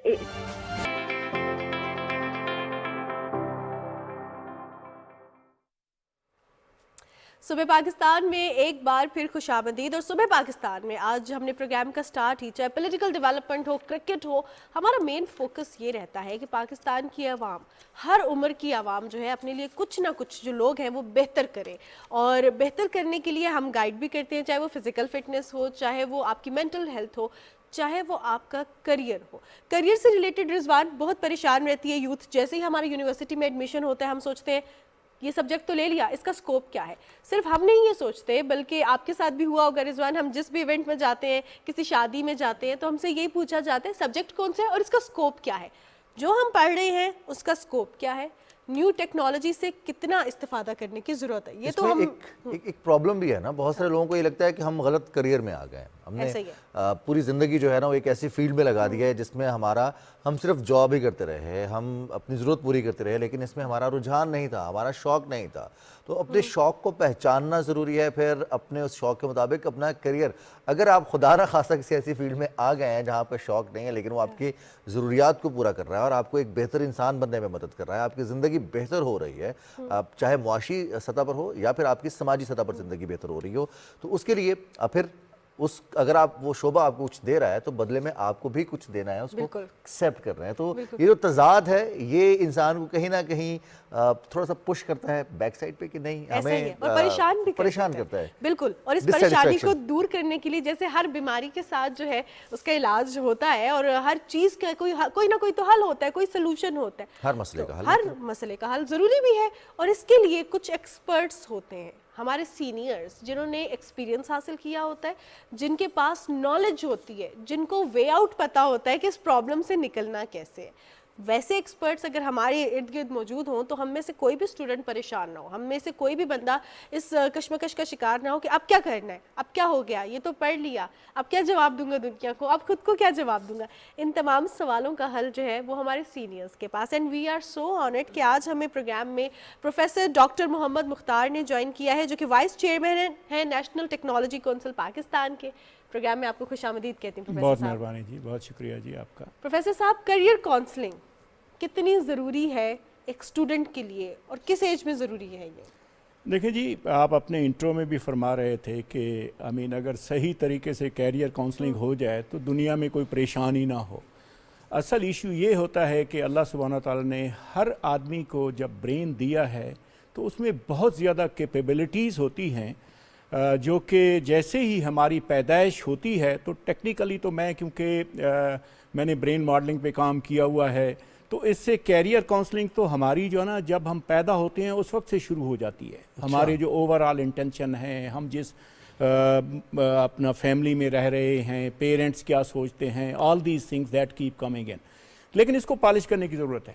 अब ये है कि आपकी मुलाजमत है, आपको बहुत ज़्यादा पैसे मिलते हैं, लेकिन आपके वो जो आपकी ज़हनी कैफियत है उससे हम आहंग नहीं है तो आप सारी उम्र परेशान ही रहते हैं। तो इस चीज़ के लिए हमें जो सबसे बड़ी अहम चीज़ की ज़रूरत होती है, जो कि पाकिस्तान में है सही लेकिन रिलेटिवली कम है, इससे ज़्यादा अच्छी होनी चाहिए, वो है 3 वर्ड: काउंसलिंग, कोचिंग, मेंटरिंग। ये ऐसी चीज़ें हैं जो कि हमें ज़िंदगी के हर हिस्से में चाहिए होते हैं। चाहे अभी मैं वाइस चांसलर भी रहा हूँ, मुझे बहुत ज़्यादा असाइनमेंट रही हैं, अब भी मैं आई गो टू माई मेंटर्स, मैं उनसे पूछता हूँ कि मुझे क्या करना चाहिए। इसी तरीके से अगर हमारी जो यूथ है, जो यंग जनरेशन है, जब वो अपनी ज़िंदगी में, प्रोफेशनल लाइफ में, कैरियर लाइफ में आ रही है, उसको सही तरीके से एवेलुएट कर दिया जाए और उसको गाइडेंस दे दी जाए, उसकी मेंटरिंग कर दी जाए, so they will have a much better life. मेरी लाइफ में आई हैव 100 ऑफ एग्जांपल्स कि लोग करना कुछ और चाहते थे लेकिन उनको जब I had the unique honour, क्योंकि मेरे बहुत ही ज़्यादा स्टूडेंट्स को मैं बेटे बेटियां कहता हूं, क्योंकि दुनिया के किसी कोने में भी हूं, चाहे वो अमेरिका में पढ़ा रहा ये प्रिविलेज सिर्फ उस्ताद को हासिल होता है। हाँ जी, दिस इज़ यूनिक। और ये पाकिस्तान में तो बहुत ही अच्छा है। मैं जब यूएसए में पढ़ा रहा था, मैं किसी को कहता माई डॉटर, तो वो बड़ा अजीब व गरीब निगाहों से देखते थे, लेकिन पाकिस्तान में बच्चे इतने अच्छे हैं जिसकी वजह से कैरियर काउंसलिंग बहुत इफ़ेक्टिव हो सकती है कि मैं किसी बेटी को बेटी कहता हूँ, she behaves like my daughter always. किसी को बेटा कहता हूँ, they do like this one. तो इसकी बहुत ज़्यादा इम्पॉर्टेंस है। हमारे बच्चे बहुत टैलेंटेड हैं, अब उनमें जो बेबहा टैलेंट है, एनर्जी है, उनको हमने कैसे सही डायरेक्शन में लगा देना है, कैसे उसको बता देना है कि भाई तुम ठीक है, जो है ना, तुम ये प्रोफेशन ले लो, तुम ये प्रोफेशन ले लो। और वैसे अब जो नई दुनिया आ गई है आर्टिफिशियल इंटेलिजेंस, और इससे तो कैरियर काउंसलिंग की इम्पॉर्टेंस और भी बढ़ गई है। अब देखते हैं डॉक्टर साहब के बैरियर्स होते हैं, ख़ास तौर पर जब हम एजुकेशन की बात करें या फिर प्लानिंग की बात करते हैं। एक स्टूडेंट है जिसने अभी स्कूलिंग का उसका आगाज़ हुआ है, या फिर वो अपने प्राइमरी के बाद मिडिल और उसके बाद इंटरमीडिएट से पहले तक, उसके साथ अगर एजुकेशन की बात की जाती है, कुछ हमारे समाजी रवैये भी इस तरह के हैं, कुछ क्वेश्चनिंग इस तरह की होती है कि बच्चे ख़ास तौर पर अवॉइड करना शुरू हो जाते हैं जो बच्चों से तालीम के बारे में सवाल करते हैं। اور وہ بچے جو میڈیوکر ہوتے ہیں, جو بہت برائٹ پرفارمرز نہیں ہوتے. ایک یہ کتنا بڑا بیریئر ہے. دوسرا, اگر کریئر کاؤنسلنگ کے حوالے سے اسی بیریئر کی وجہ سے ہیزیٹیشن آ جاتی ہے, وہ کسی سے پوچھتے بھی نہیں ہیں, کسی کو اپنی پسند کے بارے میں بھی نہیں بتاتے کہ ایک دفعہ پھر انہیں سنب کر دیا جائے گا کہ پہلے پڑھائی پہ توجہ دو, یہ کرنے کا کام نہیں ہے. کتنا بڑا بیریئر ہے, اور یہ اسکل ڈیولپمنٹ میں خاص طور پر کیریئر بلڈنگ میں یہ کتنی بڑی رکاوٹ ثابت ہوتا ہے. دیکھیں, آپ نے ایک ورڈ یوز کیا ہماری یوتھ کے لیے, میڈیا کر. دنیا میں کوئی بھی بچہ میڈیا کر نہیں ہوتا. اللہ سبحانہ تعالیٰ نے ہر ایک کو برین دیا ہے, اس میں نیورانس ہیں, کام کر رہے ہوتے ہیں. اگر کوئی بچہ میری کلاس میں میڈیا کر بیٹھا ہے جو ہے نا, دس از مائی فالٹ. یہ اس مینٹر کا فالٹ ہے, اس کوچ کا فالٹ ہے کہ اس بچے کو کس طریقے سے جو ہے نا ہم آگے نہیں لا سکے. سو دس از دا ون تھنگ. دوسرا یہ ہے کہ دیکھیں, اب اگر ہم کیریئر کاؤنسلنگ کی بات کر رہے ہیں تو ہم پیرنٹس اکثر کہتے ہیں بچہ ابھی 5 سال کا, بیٹا تم نے تو ڈاکٹر بننا ہے, ایسا ہی ہے, تم نے تو جو ہے نا, ہم اس کا کیریئر اس وقت ڈیفائن کر دیتے ہیں. This we should not do it. اور اس کی میں اپنے گھر سے ہمیشہ ایگزامپل دیتا ہوں. میں فلاڈلفیا میں تھا, میں بیٹے کو صبح چھوڑنے جاتا تھا, تو میرے بیٹے نے ایک دن مجھے کہا, dad you never ask me کہ میں نے بننا کیا ہے. یعنی he want some type of interaction, guidance. تو میں نے کہا, یا بیٹا بتا دو what you want to be. تو کہتا ہے, ڈیڈ یہ جو چھوٹی بس آتی ہے نا, یلو بس اسکول والی, کیونکہ وہ بس کی وہ سٹاپ سائن کھلتا ہے تو سب رک جاتے ہیں, تو اس سے وہ فیسینیٹ ہوا. Dad I want to be driver of this bus. اب میرے لیے جو ہے نا, دونوں ماں باپ سائنٹسٹ ہیں, جو ہے نا بیٹا کہتا ہے کہ میں نے ڈرائیور بننا ہے. That was like we did not say اینی تھنگ. تھوڑا سا عرصہ اور گزرا تو کہتا ہے کہ dad I mean I change my mind. میں نے کہا کیا ہوا؟ کہتا ہے, dad I want to be the driver of big bus because when it's comes over there it has a. دیکھیں, اس بچے کے بارے میں میری وائف ایک دن مجھے کہتی ہے کہ ہم نے عمر کو ڈاکٹر بنانا ہے. میں نے کہا, Umar can never be a doctor. Let ہم go on the side he is going. Guess what, وہ میکینیکل انجینئر بنا اینڈ ہی ہیز الحمدللہ اے بیٹر جاب. اگر اس وقت یہ اس کی جو ہے نا, بچے کی جب ڈیولپمنٹ ہو رہی ہوتی ہے نا, ایک پرسنل ایپٹیچیوڈ ہوتی ہے, پرسنل اس کی کگنیٹو جو ہے نا, کو انسیڈنٹ اپنے کالیگس کے ساتھ, بچوں کے ساتھ, وہ سارے کا سارا انٹریکٹ کر رہا ہوتا ہے. And coming back to your question, میرے خیال میں ہمیں جب یہ ہمارے جو سیکنڈری لیول ہے نا, اس پہ بڑا ہیوی فوکس ہونا چاہیے, کیونکہ اس وقت بچے جو ہے نا وہ اپنا سوچ رہے ہوتے ہیں. Almost they are touching the maturity level کہ ہم نے کیا بننا ہے, کس سائڈ پہ جانا ہے. تو اس وقت ان کی government of Pakistan, I think that should pay more attention اس وقت کہ ان کی کیریئر کاؤنسلنگ پر جو ہے نا, کہ آپ نے کس سائڈ پر جانا ہے, کیسے جانا ہے. باقی دیکھیں, ہم جو اسکلز والے ہیں جو ہے نا, کیونکہ I have been leading a skill university, بلکہ فیڈرل سیٹ اپ میں پاکستان کی پہلی فیڈرل جو اسکل یونیورسٹی بنی ہے, I had the unique honour to be vice chancellor of that one. تو اس میں تو یہ ہے کہ میں تو نہیں کہتا ان بچوں کو میڈیا کر, لیکن وہ بچے جو کہ ادھر ادھر نہیں جانا چاہتے, ہم ان کو اسکل دے دیتے ہیں. اب کچھ بچے ہیں جو آگے نہیں جا سکتے, ہمارے ہاں وہ موبائل ریپیئر سیکھ کر جو ہے نا, they are making better money than my professor. تو یہ ڈیپینڈ کرتا ہے کہ بچے نے کیسے, کیونکہ اس کی ذہنی ہم آہنگی اس بچے کی اس کے ساتھ تھی کہ میں نے یار اتنی محنت نہیں کرنی, میں نے یہ کرنا. نارملی میڈیوکر کا لفظ تو ایجوکیشن سے ہی منسلک کر دیا جاتا ہے, جو ہم اچھے نمبر نہیں لے کے آتا, چاہے وہ فزیکل ایجوکیشن میں یا اس کی جو فزیکل ایکٹیویٹیز ہیں, ایکسٹرا کریکولر ایکٹیویٹیز ہیں, ان میں وہ ایکسیلنٹ پرفارمر ہو, لیکن ہم ایجوکیشن کے ریزلٹس کی وجہ سے اس کو میڈیوکر کہہ دیتے ہیں. ایسا ہی ہے بالکل. اور یہ ہمارا جو سماجی رویے ہیں انہی کی بدولت ہوتا ہے. ڈاکٹر صاحب, اگر ہم بات کریں کریئر کاؤنسلنگ کے ساتھ ساتھ, most important thing technological advancements. ہمارے بڑے اکثر کہتے ہیں کہ فون یوز کرنا نہیں آتا, ہم انہیں سکھاتے ہیں تو وہ فوراً سیکھ بھی جاتے ہیں کیونکہ یہ وقت کی ضرورت ہے. اسی طرح جو لوگ 90s میں گریجویٹ ہوئے, جو ارلی 20s میں گریجویٹ ہوئے, اور جو اب گریجویٹ ہو رہے ہیں, اب تو ہر دوسرے مہینے ایک نئی ٹیکنالوجی آ رہی ہے. اور ہمیں ایون جو 3-4 سال پہلے میری طرح گریجویٹ ہوئے, ہمیں بھی ان چیزوں کا نہیں پتا. But it is really important کہ ہم اپنے آپ کو with the passage of time we have to keep up ourselves with the time. تو آپ کو کیا لگتا ہے کہ جب ہم کریئر کاؤنسلنگ کر رہے ہوتے ہیں تو ٹیکنالوجی سے جو روشناس کروانا کسی بھی اسٹوڈنٹ کو کتنا ضروری ہوتا ہے, اس کو کتنا ضروری ہے نئی جو ٹیکنالوجیکل ڈیولپمنٹس ہیں یہ سکھانا؟ دیکھیں جی, اگر آپ اور میں نہیں کریں گے, you are the media and I am a teaching community, ٹھیک ہے نا جی. اگر ہم اپنے بچوں کو دیکھیں, پہلے بچے جو ہے نا, اب چھوٹا سا بچہ ہوتا ہے, اس سے پوچھو تم نے کیا کرنا ہے, میں نے آئی ٹی میں جانا ہے, جی, بیکاز دے آر فیسینیٹڈ کہ یہ اوور آل جو آرٹیفیشیل انٹیلیجنس آ گئی ہے, डिफरेंट जो है ना गैजेट्स आ रहे हैं डे टू डे बेसिस पर, और फिर उसकी जो है ना डिफरेंट डोमेन्स हैं। अब हर बच्चा कहता है जी मैं तो जो है ना आईटी करूंगा और मैं आर्टिफिशियल इंटेलिजेंस में जाऊंगा, सॉफ्टवेयर इंजीनियर बनूंगा, इधर जाऊंगा। लेकिन आर्टिफिशियल इंटेलिजेंस की भी आगे there are thousands of domain. आप कहाँ पे जाना चाहते हैं? Do you want to be a doctor जहाँ पे आर्टिफिशियल इंटेलिजेंस से चेहरे से जो है ना बीमारी का पता चला लिया जाए? डू यू वांट टू कि उस आर्टिफिशियल इंटेलिजेंस को यूज़ करते हुए आप मैकेनिकल साइड पर जाना चाहते हैं? तो ये जो टेक्नोलॉजी है जो है ना, this is going to be a big revolutionary step. और इस लेवल पर जो है ना, इफ़ यू आस्क मी कि are we ready for career counselling based on technology, मेरे ख्याल में इस वक्त जो है ना जो डेवलप्ड कंट्री हैं वो भी रेडी नहीं है, क्योंकि हमारी जो यूथ जो है ना दे themselves they are driving this thing। लेकिन उसके लिए हमें आई थिंक कि at national level we would have to devise policy, जैसे हमारे यहाँ पॉलिसी होनी चाहिए आर्टिफिशियल इंटेलिजेंस की, साइबर सिक्योरिटी की, ऑल दीज थिंग्स। और हमारे बच्चों को बल्कि not only at national level बल्कि ग्लोबल लेवल पर इसके बारे में हमें जो है ना we would have to go on that side. And in that perspective अभी मैं पिछले दिनों आई वाज इन चाइना, तो दुनिया के 26 रेक्टर्स जो है ना, जो वाइस चांसलर हैं, we all were together and we were talking about this one कि किस तरीके से हमने जो है ना आगे लेके जाना है सिस्टम को, बिकॉज इट्स ए चैलेंजिंग। अब जॉब हैं, लोग नहीं हैं, और लोग हैं, जॉब नहीं है। There are big mismatches जो है ना, क्योंकि जो एग्जिस्टिंग जो टेक्नोलॉजीज़ हैं वो ऑब्सोलीट होती जा रही हैं। हमारे लोगों में जो है ना उनकी भी डेफिनेटली काउंसलिंग की ज़रूरत है कि भाई ठीक है, अगर इस साइड पे अगर आपकी जॉब नहीं रही, so there is more opportunity, you go for this one, जिसे हम रीस्किलिंग कहते हैं, we have to go on that side.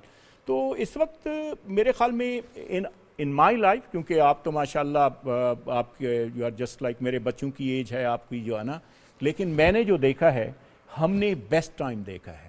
You will see A challenging time and get ready for that one, you also जो है ना, ये ना आने वाले बच्चे नहीं जो है ना। ठीक है। तो डॉक्टर साहब, जहाँ हम करियर काउंसलिंग की बात कर रहे हैं, तालीम, हुनर, हमारी आबादी 51% अल्हम्दुलिल्लाह ख़वातीन पर मुश्तमिल है, और वी आर हैप्पी कि अब बहुत तमाम फील्ड्स में एक्सेल कर रही हैं। लेकिन बहुत सारे ऐसे इलाके हैं, बहुत सारे ऐसे घराने हैं, बहुत सारे ऐसे सरबराह ख़ानदान हैं जो कि अभी भी ये सोचते हैं कि ख़वातीन या तो डॉक्टर बन जाएं या टीचर बन जाएं।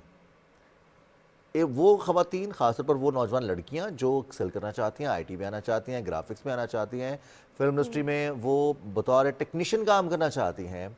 जैसे आपने अपने बेटे का बताया कि वो गाड़ी को देख के चाहता है वो ड्राइवर बने। लड़कियाँ उड़ते हुए जहाज़ को देखती पायलट बनना है हमें। वो मरियम की कहानी सुनती हैं तो उन्हें फाइटर पायलट बनना है, उन्हें कमर्शियल पायलट बनना है। उनकी करियर काउंसलिंग कितनी ज़रूरी है? और उसके लिए आप चूँकि नेशनल टेक्नोलॉजी काउंसिल के वाइस चांसलर भी हैं, स्किल यूनिवर्सिटी में भी हैं, तो क्या सजेस्ट करते हैं कि हमें कितनी तवज्जो देनी है इस मामले पर? You are so kind. I wish कि ये क्वेश्चन बेटी ने मेरे से पूछा होता, क्योंकि ये उसका क्वेश्चन है, but that's great, you are supporting each other. सूरत हाल ये है कि इंटरनेशनल लेबर ऑर्गेनाइजेशन में पाकिस्तान में आज से तकरीबन 10 साल पहले एक स्टडी कराई थी। उसका जो ओवरऑल आउटकम यही था कि हम बच्चियों को जो है ना, यही जो आप हिंड्रेंसेस डिस्क्राइब कर रहे हैं, they exist and they still exist. जी, ठीक है ना जी। तो उन्होंने प्रपोज ये किया था कि जेंडर स्पेसिफिक कैरियर काउंसलिंग होनी चाहिए, दैट इज़ वेरी इंपॉर्टेंट। और ऑफ कोर्स कैरियर काउंसलिंग बच्चियों की नहीं होनी चाहिए, पेरेंट्स की भी होनी चाहिए। एग्जैक्टली। क्योंकि ओवरऑल सोसाइटी में, मुआशरे में उनको पता होना चाहिए कि किस तरीके से बेटियां एक्सेल इसमें आगे जाती हैं। Now I share with you very good example. हमारे यहाँ एक कोर्स है ग्राफिक डिज़ाइनिंग जी, उसमें बहुत सारे 3D ग्राफिक, मीडिया से भी काफ़ी सारी बच्चियाँ आती हैं। तो उसमें एक बच्ची जो है ना, she was so out performer कि उसने पहले जो है ना अपना फ्रीलांसिंग से जो है ना, she interacted with some company in USA। उस बेचारी ने मेरे ख्याल में सिंपली जो है ना FA FSC उसके पास, I don't know exact her qualification. तो उसको अमेरिकन कंपनी ने, उसका काम इतना अच्छा था, उसको उधर बुला लिया न्यूयॉर्क में कि you come over here, we will pay you and you will work over here. I am glad कि उसके पेरेंट्स या उसकी सोसाइटी ऐसी थी। बट यू आर राइट कि हमारे जो दूर दराज इलाके हैं, विलेज के इलाके हैं, उसमें अब तो माशाल्लाह इंटरनेट भी अच्छे तरीके से जा रहा है। गवर्नमेंट को और एफर्ट करनी चाहिए। اور یہ ووکیشنل ایجوکیشن اور یہ technical education this could be online also. اور اس سے جو ہے نا خاص طور پر جو فری لانسنگ کی ایک بڑی مارکیٹ اوپن ہوئی ہے جو ہے نا, بیٹیاں ٹھیک ہے بھائی, اگر ایک باپ کہتا ہے کہ میری بیٹی جو ہے نا اسکول نہیں جائے گی, so sit at home and learn good technology, تو اس کے لیے بھی ہمیں ایک سیپریٹ جو ہے نا ایک پالیسی بھی بنانی چاہیے, اور گورنمنٹ لیول پر, یونیورسٹیز لیول پر کیریئر کاؤنسلنگ ایٹ لیسٹ راستہ تو فراہم کرنا چاہیے نا. جی راستہ تو فراہم کرنا چاہیے. راستہ دیکھیں جی ہمیں فراہم کرنا چاہیے, ادروائز یہ جو فون ہے نا اس نے بڑے مسئلے حل کر دیے ہیں. It's for good purpose also, for bad purpose also. Exactly. So we be proud. صحیح, آپ نے بات کی ہے کریئر کاؤنسلنگ کے حوالے سے, پھر آرٹیفیشیل انٹیلیجنس اور اس کو کن کن سیکٹرز میں استعمال کیا جاتا ہے. اگر ہم میڈیا کی بات کریں, بینگ اے اینکر پرسن یا بینگ اے ہوسٹ, تو یہ بھی اب آرٹیفیشیل انٹیلیجنس نے ٹیک اوور کر لیا. اب ہمارے پاس کسی بھی فیلڈ میں, چاہے میڈیکل ہو, انجینئرنگ ہو, میڈیا ہو, کچھ بھی ہو, کوئی اور چانس ہی نہیں. اگر ہم سیکھیں گے نہیں تو we can not survive, because ہم جاب سیکٹر دیکھتے ہیں, اس میں بھی اب جس طرح ایک نارمل سی چیز دیکھی جائے, جتنے لوگ پہلے لکھتے تھے, کانٹینٹ رائٹرز ہوتے تھے, وہ چیٹ جی پی ٹی نے ان کی جگہ لے لی. رائٹ اوے بڑا خوبصورت لکھ کے دے دیتی ہے, آپ اس کو دیکھیں. اور جو ایگزیکٹلی. سو بیسکلی آپ کو کیا لگتا ہے جب ہم کریئر کاؤنسلنگ کر رہے ہوتے ہیں, اور آپ نے کہا کہ it's a very challenging time for us, but still it is very debatable. Developed countries میں بھی اور ڈیولپنگ کنٹریز میں بھی یہ ڈیبیٹ جاری ہے کہ یہ تو دیٹ ول ٹیک اوور اس, ہم کیا کریں گے, انسان پھر کیا کرے گا. تو جب ہم پڑھ رہے ہوتے ہیں, اور ہمارے جیسے لوگ جو ڈیولپنگ کنٹریز میں رہتے ہیں, وی ہیو ٹیکنالوجی اتنی ایڈوانس نہیں, لیکن ہم we want maximum out of it. تو جب ہم میکسیمم کی تلاش میں ہیں اور ہم مارکیٹ میں آتے ہیں وہ سیکھ کے, اور ہمارے پاس امپلائمنٹ نہیں ہے, تو امپلائمنٹ جنریشن جس کو انٹرپرینورشپ بھی ہم کہتے ہیں, یہ کتنی ضروری ہے کریئر کاؤنسلنگ میں آج کل ہمارے جیسے ملک کے لیے, ہماری جیسی معیشت کے لیے. بیٹی I mean the same question you are asking me. جب یہ ہم 30 وائس چانسلر بیٹھے تھے نا, یہ کویسچن ادھر ریز کیا گیا, کیونکہ انہوں نے دکھائے چائنا نے ڈفرینٹ آرٹیفیشیل انٹیلیجنس ماڈل, خود بخود مشین چل رہی ہے, خرابی ہوئی تو اس نے فکس کر دیا, بندے کی ضرورت نہیں ہے کہ بٹن آن بھی کرے, آپ بھی کرے. سو لاٹ مور ایگزامپلز اوور دیئر. تو اس پہ یہی کویسچن ریز ہوا کہ یار یہ تو اس سے تو بہت ساری جابس ختم ہو گئیں, اس سے تو بہت ساری اپرچونیٹیز ختم ہو گئیں. لیکن اس کی بیک پر اگر جا کے دیکھیں نا کہ ان کو ڈیزائن کرنے میں, ان کو ڈیوائز کرنے میں, ان کو ڈیولپ کرنے میں there is human working over there. So اب یہ ہے کہ ڈائیورژن ہو گئی ہے. پہلے تو آ کے ادھر جو ہے نا کہ ایک آدمی کا کھڑا ہونا لازم تھا, اب یہ ہے کہ back and per somebody is programming. تو اس کے لیے آئی تھنک کہ we would have to train our youth. ہمیں اپنے بچوں کو یہ بتانا ہوگا یوتھ کو کہ بھائی ٹھیک ہے, یہی نہیں کہ جا کے فیصلہ جو آنا کوئی لکھنا ہے یا کوئی کام کرنا ہے. اس میں میرے خیال میں آئی تھنک کہ machine will be making decisions also. اور چیٹ جی پی ٹی کی آپ نے ایگزامپل دی, دیٹ از آئی تھنک کہ پاکستان کے جتنے بھی ہمارے جو گورنمنٹ کے لوگ ہیں, جو ایڈمنسٹریٹر ہیں, انہیں ایک بار چیٹ جی پی ٹی استعمال کر کے دیکھنی چاہیے. وہ اپنے آپ کو بڑا ٹینی فیل کریں گے کہ یار یہ تو اتنا انٹیلیجنٹ چیزیں ہیں, اتنا انٹیلیجنٹ ماڈل ہے جو ہے نا, but somebody is doing it. دیکھیں وہ انگلش میں ہے, ابھی اردو میں چیٹ جی پی نہیں بنی. جب اردو میں آ گئی تو پھر اور بھی پرابلم ہو جائیں گے, اور ڈفرینٹ لنگوسٹک میں اب آتی جا رہی ہے. I mean so these are the upcoming challenges جس کے لیے ہم نے اپنی یوتھ کو تیار کر کے رکھنا ہے. اب بجائے اس کے آپ ایک کنٹینٹ رائٹر, میرے خیال میں دے آر ہیولی پیڈ.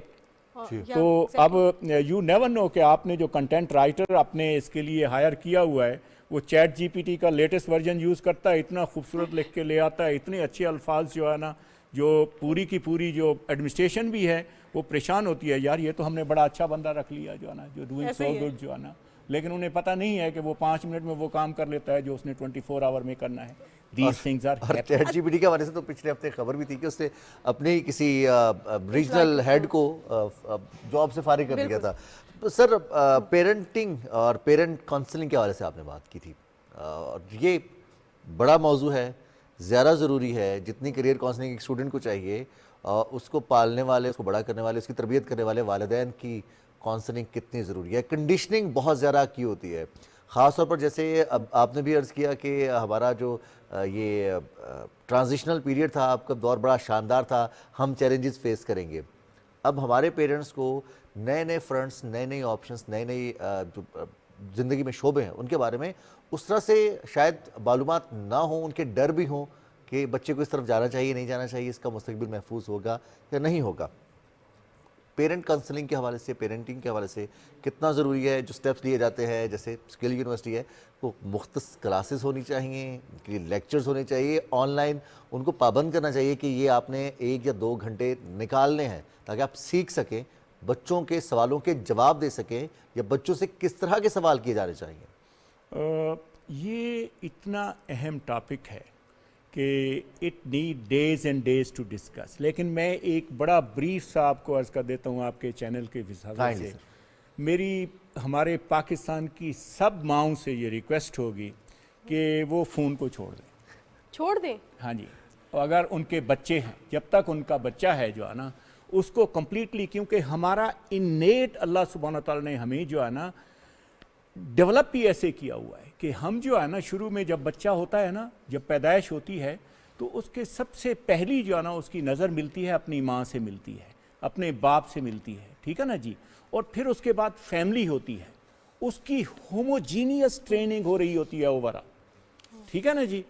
अब होता क्या है कि माँ ने फ़ोन पकड़ लिया, बच्चा रोया, उसको भी फ़ोन पकड़ा दिया, उसकी होमोजीनियस ट्रेनिंग नहीं है, उसकी हेट्रोजीनियस ट्रेनिंग है। वो ऐसी ऐसी चीज़ें, उसका ब्रेन जब यंग होता है तो बहुत फास्ट लर्न कर रहा होता है, बिल्कुल। उस वास्ते वो बच्चे का ब्रेन टोटली डिस्टॉर्टेड होता है।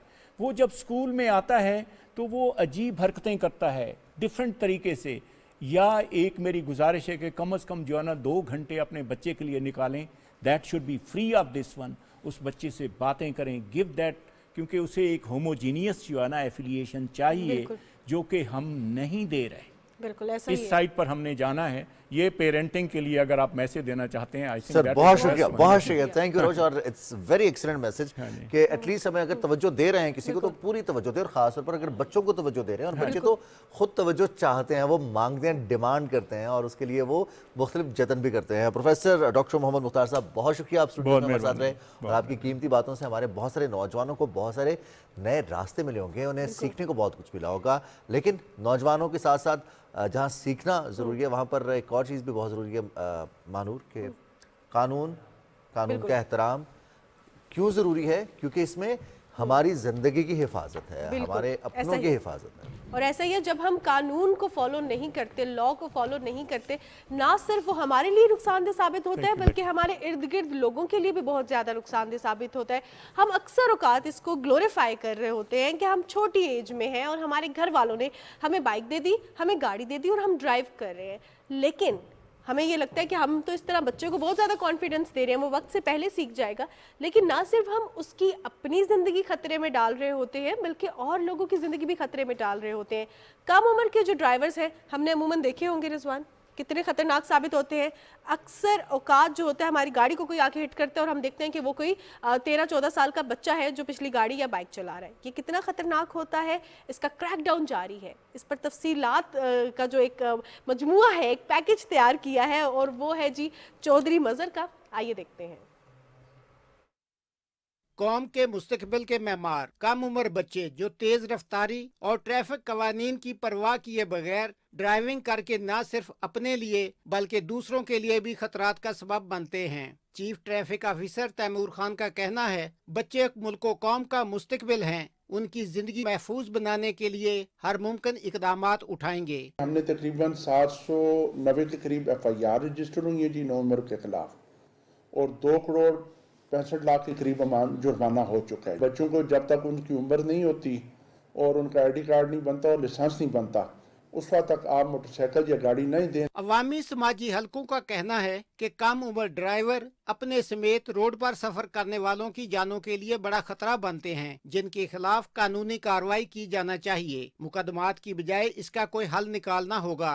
बच्चे जो हैं वो रैश एंड नेग्लिजेंट ड्राइविंग के मुर्तकिब तो हो सकते हैं, लेकिन उसके लिए जो है वो प्रिवेंटिव मेजर्स करने चाहिए। ड्राइविंग में गैर मुहतात रवैया जानलेवा साबित हो सकता है। कानून नाफिज करने वाले इदारों का किरदार अपनी जगह।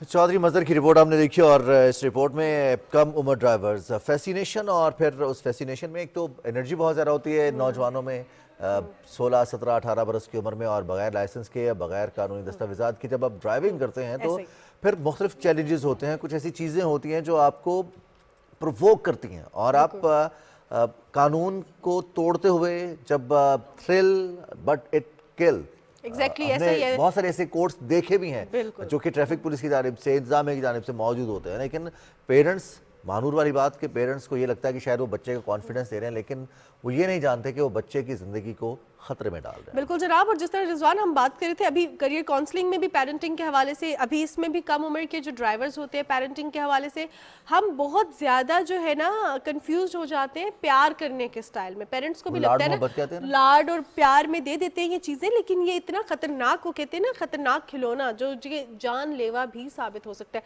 सो प्यार करने का तरीका बहुत ज़्यादा इंपॉर्टेंट है कि पेरेंट्स को आना चाहिए कि बच्चों के लिए प्यार क्या है, उनके लिए प्यार वो है जो उनके लिए बेहतरी है। ऐसा प्यार नहीं होता कि उनकी अपनी जान खतरे में डल जाए। सो अगर हम प्यार के हवाले से बात करते हैं, स्किन सबसे ज्यादा इंपॉर्टेंट है हमारे प्यार और रिजवान, स्किन का क्या ताल्लुक है? क्योंकि अपनी स्किन से प्यार करना बहुत जरूरी होता है। मैं इस अक्सर बात पे हैरान कि कहते हैं skin और- सेल्फ लव, अच्छा ठीक है, सेल्फ लव, स्किन केयर। कोई नहीं जी सकता, खवातीन से कोई नहीं जी सकता। क्योंकि खवातीन को अंदाज़ा होता है, आपने देखा होगा कि जब हम डिश वॉशिंग करते हैं रिजवान, तो हमारे हाथ खिंचे हुए होते हैं।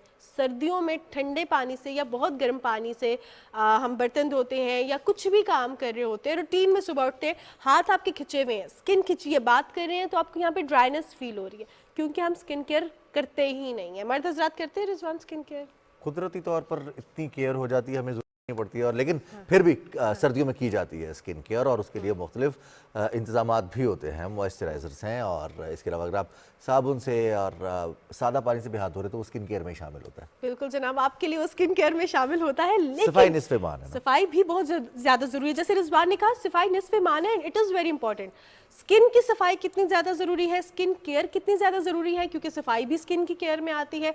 और क्या क्या करना चाहिए हमें सर्द मौसम में, जैसे विंटर्स आते हैं, डाइट भी चेंज हो जाती है, स्लीपिंग पैटर्न भी चेंज हो रहा है, लाइफ भी चेंज हो रही है, तो उसमें क्या क्या ज़रूरी अशिया हैं जो कि हमें रूटीन में इस्तेमाल करनी चाहिए अपनी स्किन की हिफाजत के लिए, ताकि जो मसाइल हैं वो पैदा ना हो और स्किन ग्लो कर रही हो, जैसे हमारी स्क्रीन पे स्किन आ रही थी।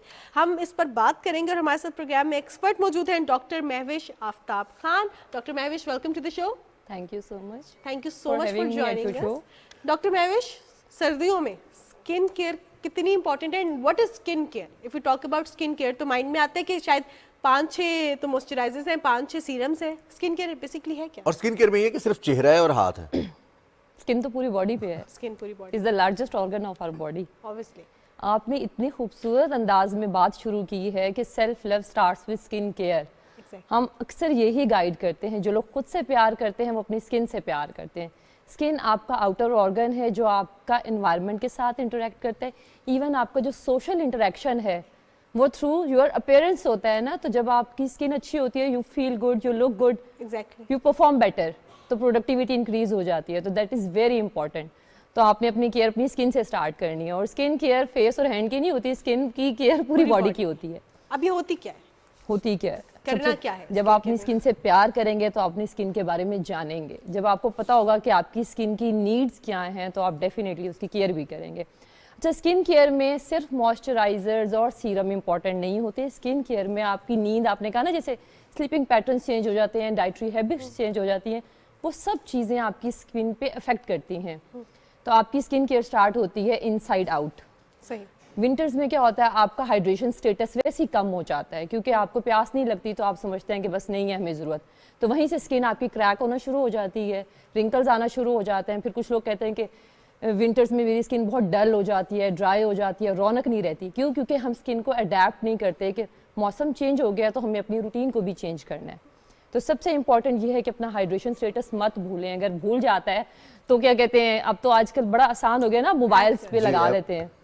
अभी डॉक्टर साहब कह रहे थे कि मोबाइल छोड़ दें आप क्योंकि ज़्यादा मोबाइल जो है वो ख़राबी भी पैदा करता है. सर डॉक्टर साहब, अब बहुत सारे लोगों को ये ख्याल होता है कि शायद हम सिर्फ जो एप्लीकेशंस हैं वो कर लें, चेहरे पर मुख्तलिफ सीरम्स लगा लें या इस तरह की चीज़ें करने से हम ठीक रहेंगे. हाइड्रेंट्स की आपने बात की, बहुत सारे लोगों को ये लगता है कि चाय पीने से स्किन इफ़ेक्ट होगी, हम ऑयली चीज़ें खा रहे हैं उससे स्किन अफेक्ट हो रही है, हमें एक्नी का प्रॉब्लम शुरू हो गया है, या फिर ड्राई फ्रूट्स खाते हैं उन मुख्तलिफ लोगों को उससे एलर्जी हो जाती है कि हम ये एलर्जी. ये मामलात भी इन्वॉल्व होते हैं स्किन केयर में और स्किन को अफेक्ट करते हैं ये चीज़ें? Absolutely true. بات میں تو جب بھی شروع کرتی ہوں نا میں ہمیشہ ان سائڈ آؤٹ شروع کرتی ہوں کہ صرف اپلیکیشنز آر ناٹ سفیشینٹ. آپ نے خود ہی ان چیزوں کے نام گن لیے جن کو ہم کہتے ہیں کہ کٹ ڈاؤن کریں. فار ایگزامپل گرمیوں میں جیسے کافی اور اس کا چائے کا انٹیک انکریز ہو جاتا ہے تو یہ بیسکلی ڈائیوریٹکس ہوتے ہیں, یعنی کہ آپ کا یورین آؤٹ پٹ انکریز ہو جاتا ہے جو فردر آپ کی باڈی کو ڈی ہائیڈریٹ کرتا ہے اور ڈرائی کرتا ہے. تو بیسکلی ان چیزوں کو کم کرنا چاہیے. نمبر 2 آپ نے نٹس کی بات کی. ایکسیسیو انٹیک آف نٹس جو ہے اس سے ایکنی یا کیا کہتے ہیں ایکنی بریک آؤٹس اور آئلی اسکن بہت زیادہ خراب ہو جاتی ہے. تو ویسے بھی کہتے ہیں نا کہ access of every thing is bad. تو نٹس آپ نے ویسے بھی ایک فسٹ جتنا ہوتا ہے اتنا لیں, پر ہم تو جب پوری پلیٹ ہوتی ہے تو جب تک وہ فنش نہیں ہوتی ہم چھوڑتے ہی پتہ ہی نہیں نہیں چلتا مونگ پھلی کھاتے کھاتے وہ ختم ہو جاتا ہے. تو ویٹ گین بھی ہو جاتا ہے, ساتھ ایکنی بریک آؤٹ بھی ہو جاتا ہے, اور اس کے بعد کہتے ہیں ہم تو ساری کیئر کر رہے تھے تو پتہ نہیں کہاں سے یہ ایکنی ہو گئی. تو yes these things do affect our skin. اچھا ڈاکٹر مہوش, سردیوں میں اسپیشلی, ویسے تو روٹین میں بھی ہوتی ہے لیکن جیسے سردیاں آتی ہیں ڈینڈرف کا ایشو سٹارٹ ہو جاتا ہے, اور سم ٹائمز تو ڈینڈرف اتنی زیادہ ہوتی ہے کہ صرف اسکیلپ پہ نہیں ہوتی, آپ کے آئی بروز پہ بھی آنا شروع ہو جاتی ہے. پھر اس ڈینڈرف کی وجہ سے ایچنگ اتنی ہے, زخم ہو رہے ہیں, آپ کچھ لگا نہیں سکتے. آپ کو اگر کوئی لوشن بھی لیتے ہیں اینٹی ڈینڈرف تو وہ آپ کو بہت زیادہ تنگ کر رہا ہوتا ہے کیونکہ وہ زخم پہ لگ رہا ہوتا ہے. تو ڈینڈرف کیوں ہوتی ہے اور اس سے کیسے چھٹکارا حاصل کریں؟ آج تو ایک مت کلیئر کرتے ہیں نا, ڈینڈرف کو اردو میں کہتے ہیں خشکی, جبکہ وہ خشکی نہیں ہوتا, it's just a misnomer. Basically seborrhea ہوتا ہے. Seborrhea means excessive secretion of جو آئلز ہماری اسکیلپ میں ہوتی ہے, جب وہ پائل اپ ہو جاتی ہے تو وہ کیا کرتی ہے ہماری اسکن کو اریٹیٹ کرتا ہے. جو دوسرا ہم کام کرتے ہیں تو پانی کا انٹیک کم کرتے ہیں, دوسرا ہمارا وہ جو شاور کا انٹرول ہے وہ انکریز ہو جاتا ہے. یوزلی لوگ 3 سے 4 دن کے بعد شیمپو کر رہے ہوتے ہیں, وہ ڈیلی نہیں کرتے یا آلٹرنیٹ نہیں کرتے. تو اس میں یہ ہے کہ پہلے اسکن ڈی ہائیڈریٹڈ ہے تو اللہ نے جو کمپنسیٹری میکانزم بنایا کہ آئل کی پروڈکشن زیادہ ہو جاتی ہے نا جب آپ کی اسکن ڈرائی ہوتی ہے, کمپنسیٹ کرنے کے لیے اس کے موئسچر کو, اور ادھر سے ہم اس وہ جو ایکسیس موئسچر پروڈیوس ہو رہا ہے یا اسکیلپ کے اندر جو سیبم پروڈیوس ہو رہا ہے اس کو ہم ریموو نہیں کر رہے.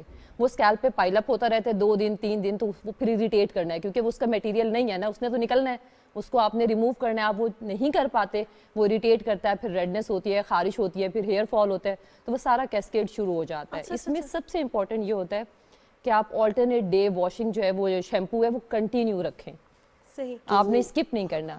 دوسرا بہت زیادہ جو گرم پانی کے ساتھ ہم شیمپو کرتے ہیں وہ بھی آپ کا جو موئسچر ہے اس کو لاس کر دیتا ہے, تو کمپنسیٹری انکریز ہو جاتا ہے, تو یہ ڈینڈرف کا ایشو پھر ورس ہو جاتا ہے. تو اس میں یہ 2 ٹپس بھی اگر کریں گے نا فالو.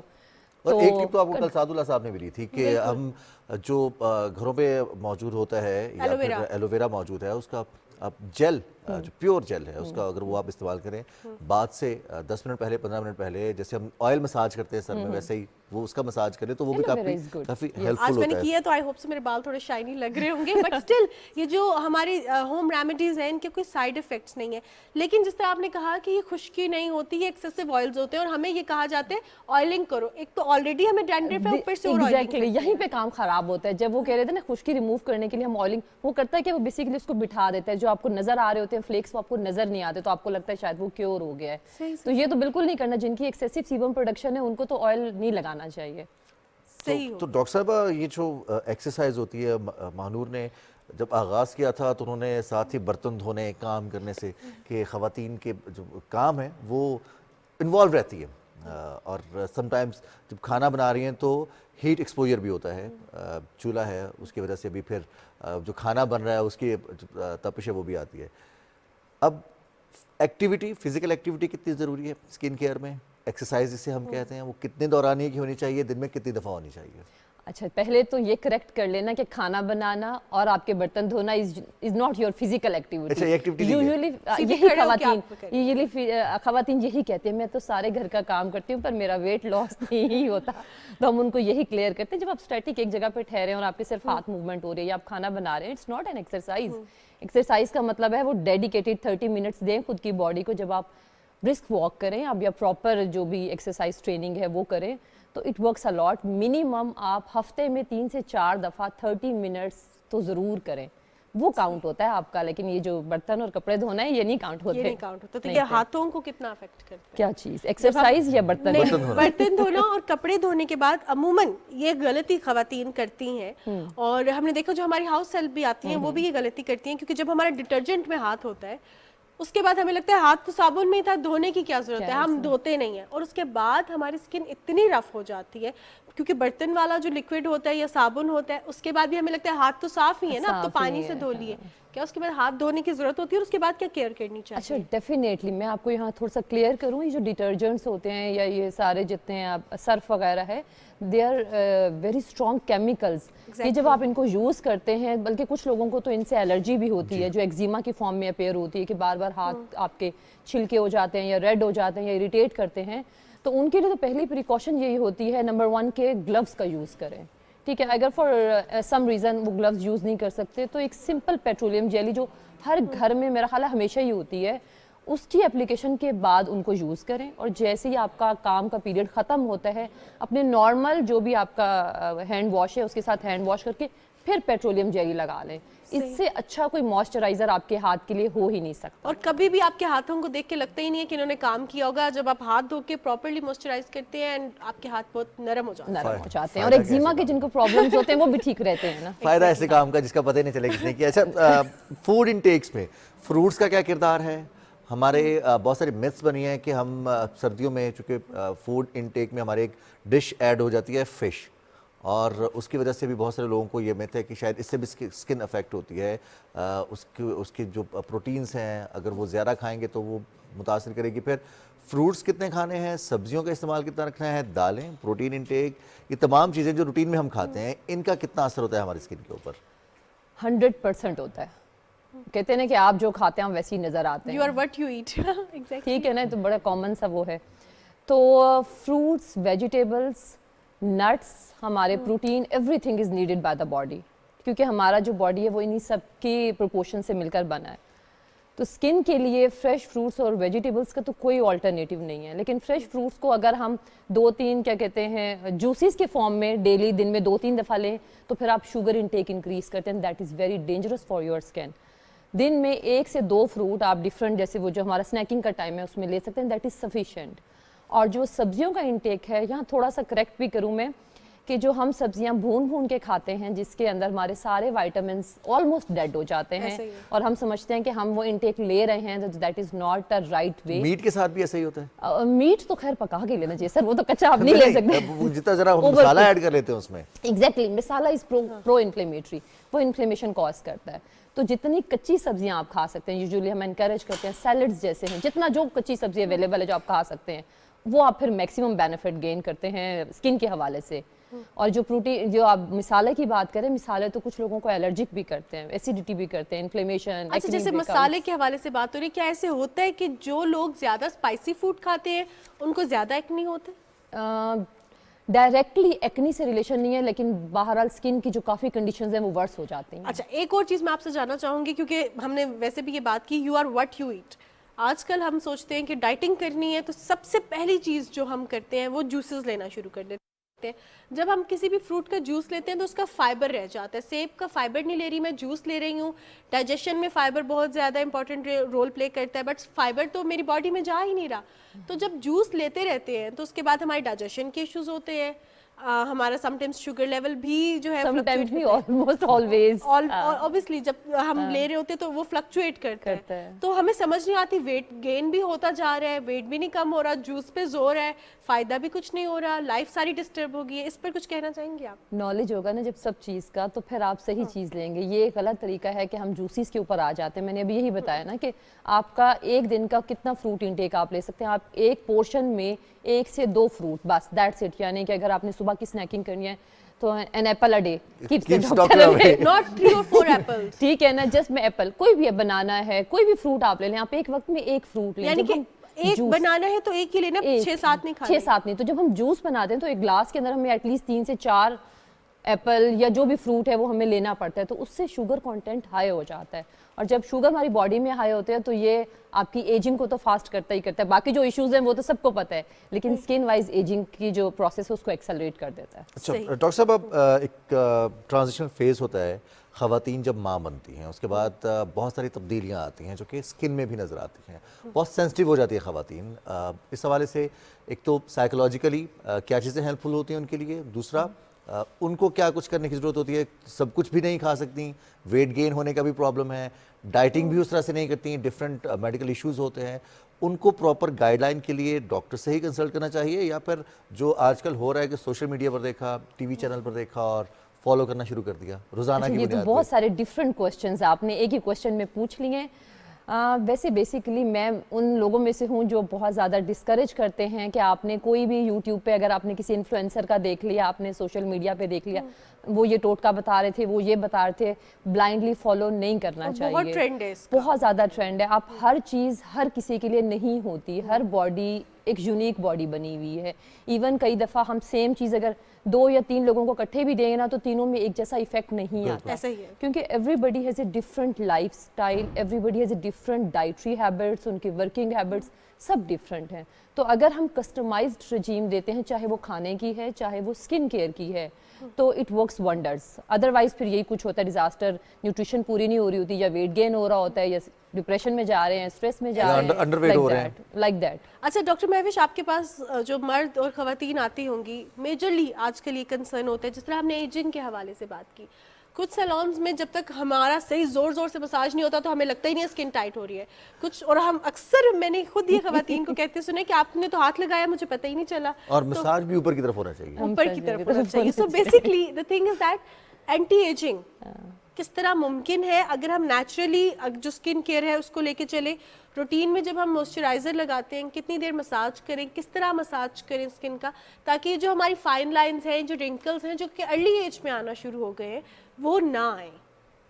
پہلے تو ہم اسے کریکٹ کر لیتے ہیں، اینٹی ایجنگ سے پریونٹیو ایجنگ کی طرف جاتے ہیں. یوزلی آپ پوچھنا یہ چاہ رہی ہیں، کیونکہ اینٹی کا مطلب ہے کہ 60 سے 30 پہ لا کر کھڑا کر دیں کسی کو. دیٹ از آلموسٹ ڈیفیکلٹ نا. It is possible. It is almost difficult. Salons میں میں نے کہا نا it is almost difficult. Impossible میں نے نہیں کہا، کیونکہ ہو سکتا ہے کہ فیوچر ہاں جو چیزیں آ رہی ہیں وہ تو پھر آپ کو کچھ بھی بنا سکتی ہیں. تو پریونٹیو ایجنگ پہ بات کرتے ہیں. پریونٹنگ ایجنگ آپ کی سٹارٹ ہو جاتی ہے، جو ہماری بایولوجیکل ایجنگ پروسیس ہے وہ 25 کے بعد سٹارٹ ہو جاتا ہے یوزلی. باقی اس کے اوپر جو فیکٹرز افیکٹ کرتے ہیں، جو ایکسلریٹ کر دیتے ہیں ایجنگ کو، اس میں سن ایکسپوجر آپ کی اگر بیلنس ڈائٹ نہیں ہے، آپ کو کوئی انڈر لائنگ میٹابولک ایشو ہے، ڈائبٹیز ہے، ہائپر ٹینشن ہے، یا کوئی اور آپ کو انڈر لائن کوئی بھی میڈیکل کنڈیشن چل رہی ہے، یہ ساری چیزیں آپ کی جو ایجنگ کا پروسیس ہے اس کو ایکسلریٹ کر دیتے ہیں. تو جب ہم ریورس کی بات کرتے ہیں یا پریونٹ کرنے کی بات کرتے ہیں تو سب سے پہلے ہم ان ایشوز کو ضرور ایڈریس کرتے ہیں. اس میں سلیپ اور ایکسرسائز کا بہت زیادہ رول ہے. اس کے بعد پھر آتے ہیں ہمارے کلینک کے پروسیجرز، جس میں ہم اسٹیمولیٹ کرتے ہیں آپ کا collagen, elastin. There are different procedures, میں بھی آپ نے سنے ہوں، جیسے PRP ہے، مائکرو نیڈلنگ ہے، جو بیسیکلی آپ کی اسکن کو اسپیسیفکلی اسٹیمولیٹ کرتے ہیں. Are they safe? Obviously in safe hands. In safe hands, جو ذرا ضروری ہے. ڈاکٹر صاحب، بہت سارے لوگوں کو تھوڑا سا کنسرن ہوتا ہے کہ ہمیں وائٹ اسکن چاہیے. اس کے لیے اسکن وائٹنگ کریمز بھی ہیں، کچھ اسٹیرائڈز بھی ہیں، انجیکشنز بھی ہیں. یہ کتنے خطرناک، وقتی طور پر تو فائدہ نظر آ جاتا ہے، اور پھر ہم دیکھتے ہیں بہت سارے لوگ انفلوئنسرز ہی اس کو ریکمینڈ بھی کر رہے ہوتے ہیں کہ مہنگا ہے لیکن اچھا ہے. خود نے فلٹر لگائے ہوتے ہیں لیکن وہ ریکمینڈ کر رہے ہوتے ہیں. یہ جو ہمارے ناظرین کے لیے کتنا ضروری ہے ان کا جاننا کہ یہ فلٹرز میں نظر آ رہے ہیں، حقیقت میں نہیں ہے. جو ماڈل جیسے دکھ رہا ہے وہ ویسا نہیں ہے. نہیں ہے. آپ اس کو کبھی ریئل لائف میں دیکھیں تو آپ کہیں گے اچھا یہ تو ہماری جیسی اسکن ہے. یہ کتنا کلیئر کرتا ہے کتنا ضروری ہے. اور اس طرح کی جو میڈیکیشن ہے، میڈیکیشن کہیں یا ان کو ڈرگز کہیں، اسکن وائٹننگ کے حوالے سے کتنی خطرناک ہو سکتی ہیں، اور ان کا سوائے اسکن کے ہماری باڈی پر کیا اثر ہوتا ہے؟ ہاں، ویسے ایک سوال میں بہت سارے سوال پوچھ لیتے ہیں، چلیں لیکن I will try to sum up all this. پہلے تو وائٹننگ سے ہیلدی اسکن کی طرف آئیں. میں ہمیشہ encourage don't choose word whitening. آپ کی اسکن اگر ہیلدی ہے نا تو وہ کسی بھی ٹون میں ہے، وہ شائن کر رہی ہوتی ہے، برائٹ لگ رہی ہوتی ہے. دوسری بات یہ، جتنا اوور دا کاؤنٹر مارکیٹ میں whitening, so called whitening products available ہیں، they are so harmful not only for skin but for your entire body. ہوتا کیا ہے، ان کے اندر جو 2 ہارمفل کیمیکلز ہیں، پوٹنٹ ٹاپیکل اسٹیرائڈز ہوتے ہیں اس کے اندر. اسٹیرائڈز ظاہر ہے جب باڈی میں جاتے ہیں تو اپنا جو باڈی کا میٹابولزم ہے اس پہ افیکٹ کرتے ہیں. Mercury again is a poisonous material جو انسٹنٹ وائٹننگ دیتا ہے. اور تیسرا ہائیڈروکینون. یہ 2-3 جو کیمیکلز ہیں اتنے پوٹنٹ ہوتے ہیں کہ آپ ہفتہ لگاتے ہیں آپ کہتے ہیں واو یہ تو میریکل ہو گیا، یا یہ کریم میں نے زندگی بھر نہیں چھوڑنی. لانگ ٹرم میں اس کا یہ ایفیکٹ ہوتا ہے کہ آپ کی اسکن پہ کینسر ہونے کا رسک بڑھ جاتا ہے. ڈاکٹر صاحب، اب وقت کی قلت ہے اور ہمیں اپنا پروگرام ختم کرنا ہے. Thank you so much. Welcome, always welcome. Thank you so much for your time. اور بہت ایک خاص بات پہ ڈاکٹر صاحبہ نے اینڈ کیا کہ اسکن کو ہیلدی رکھنے کی بہت زیادہ ضرورت ہے. سو آج کے پروگرام سے اتنا ہی. اپنی میزبان ماہرور قریشی اور رضوان علی عامر کو اجازت دیجیے. اللہ حافظ.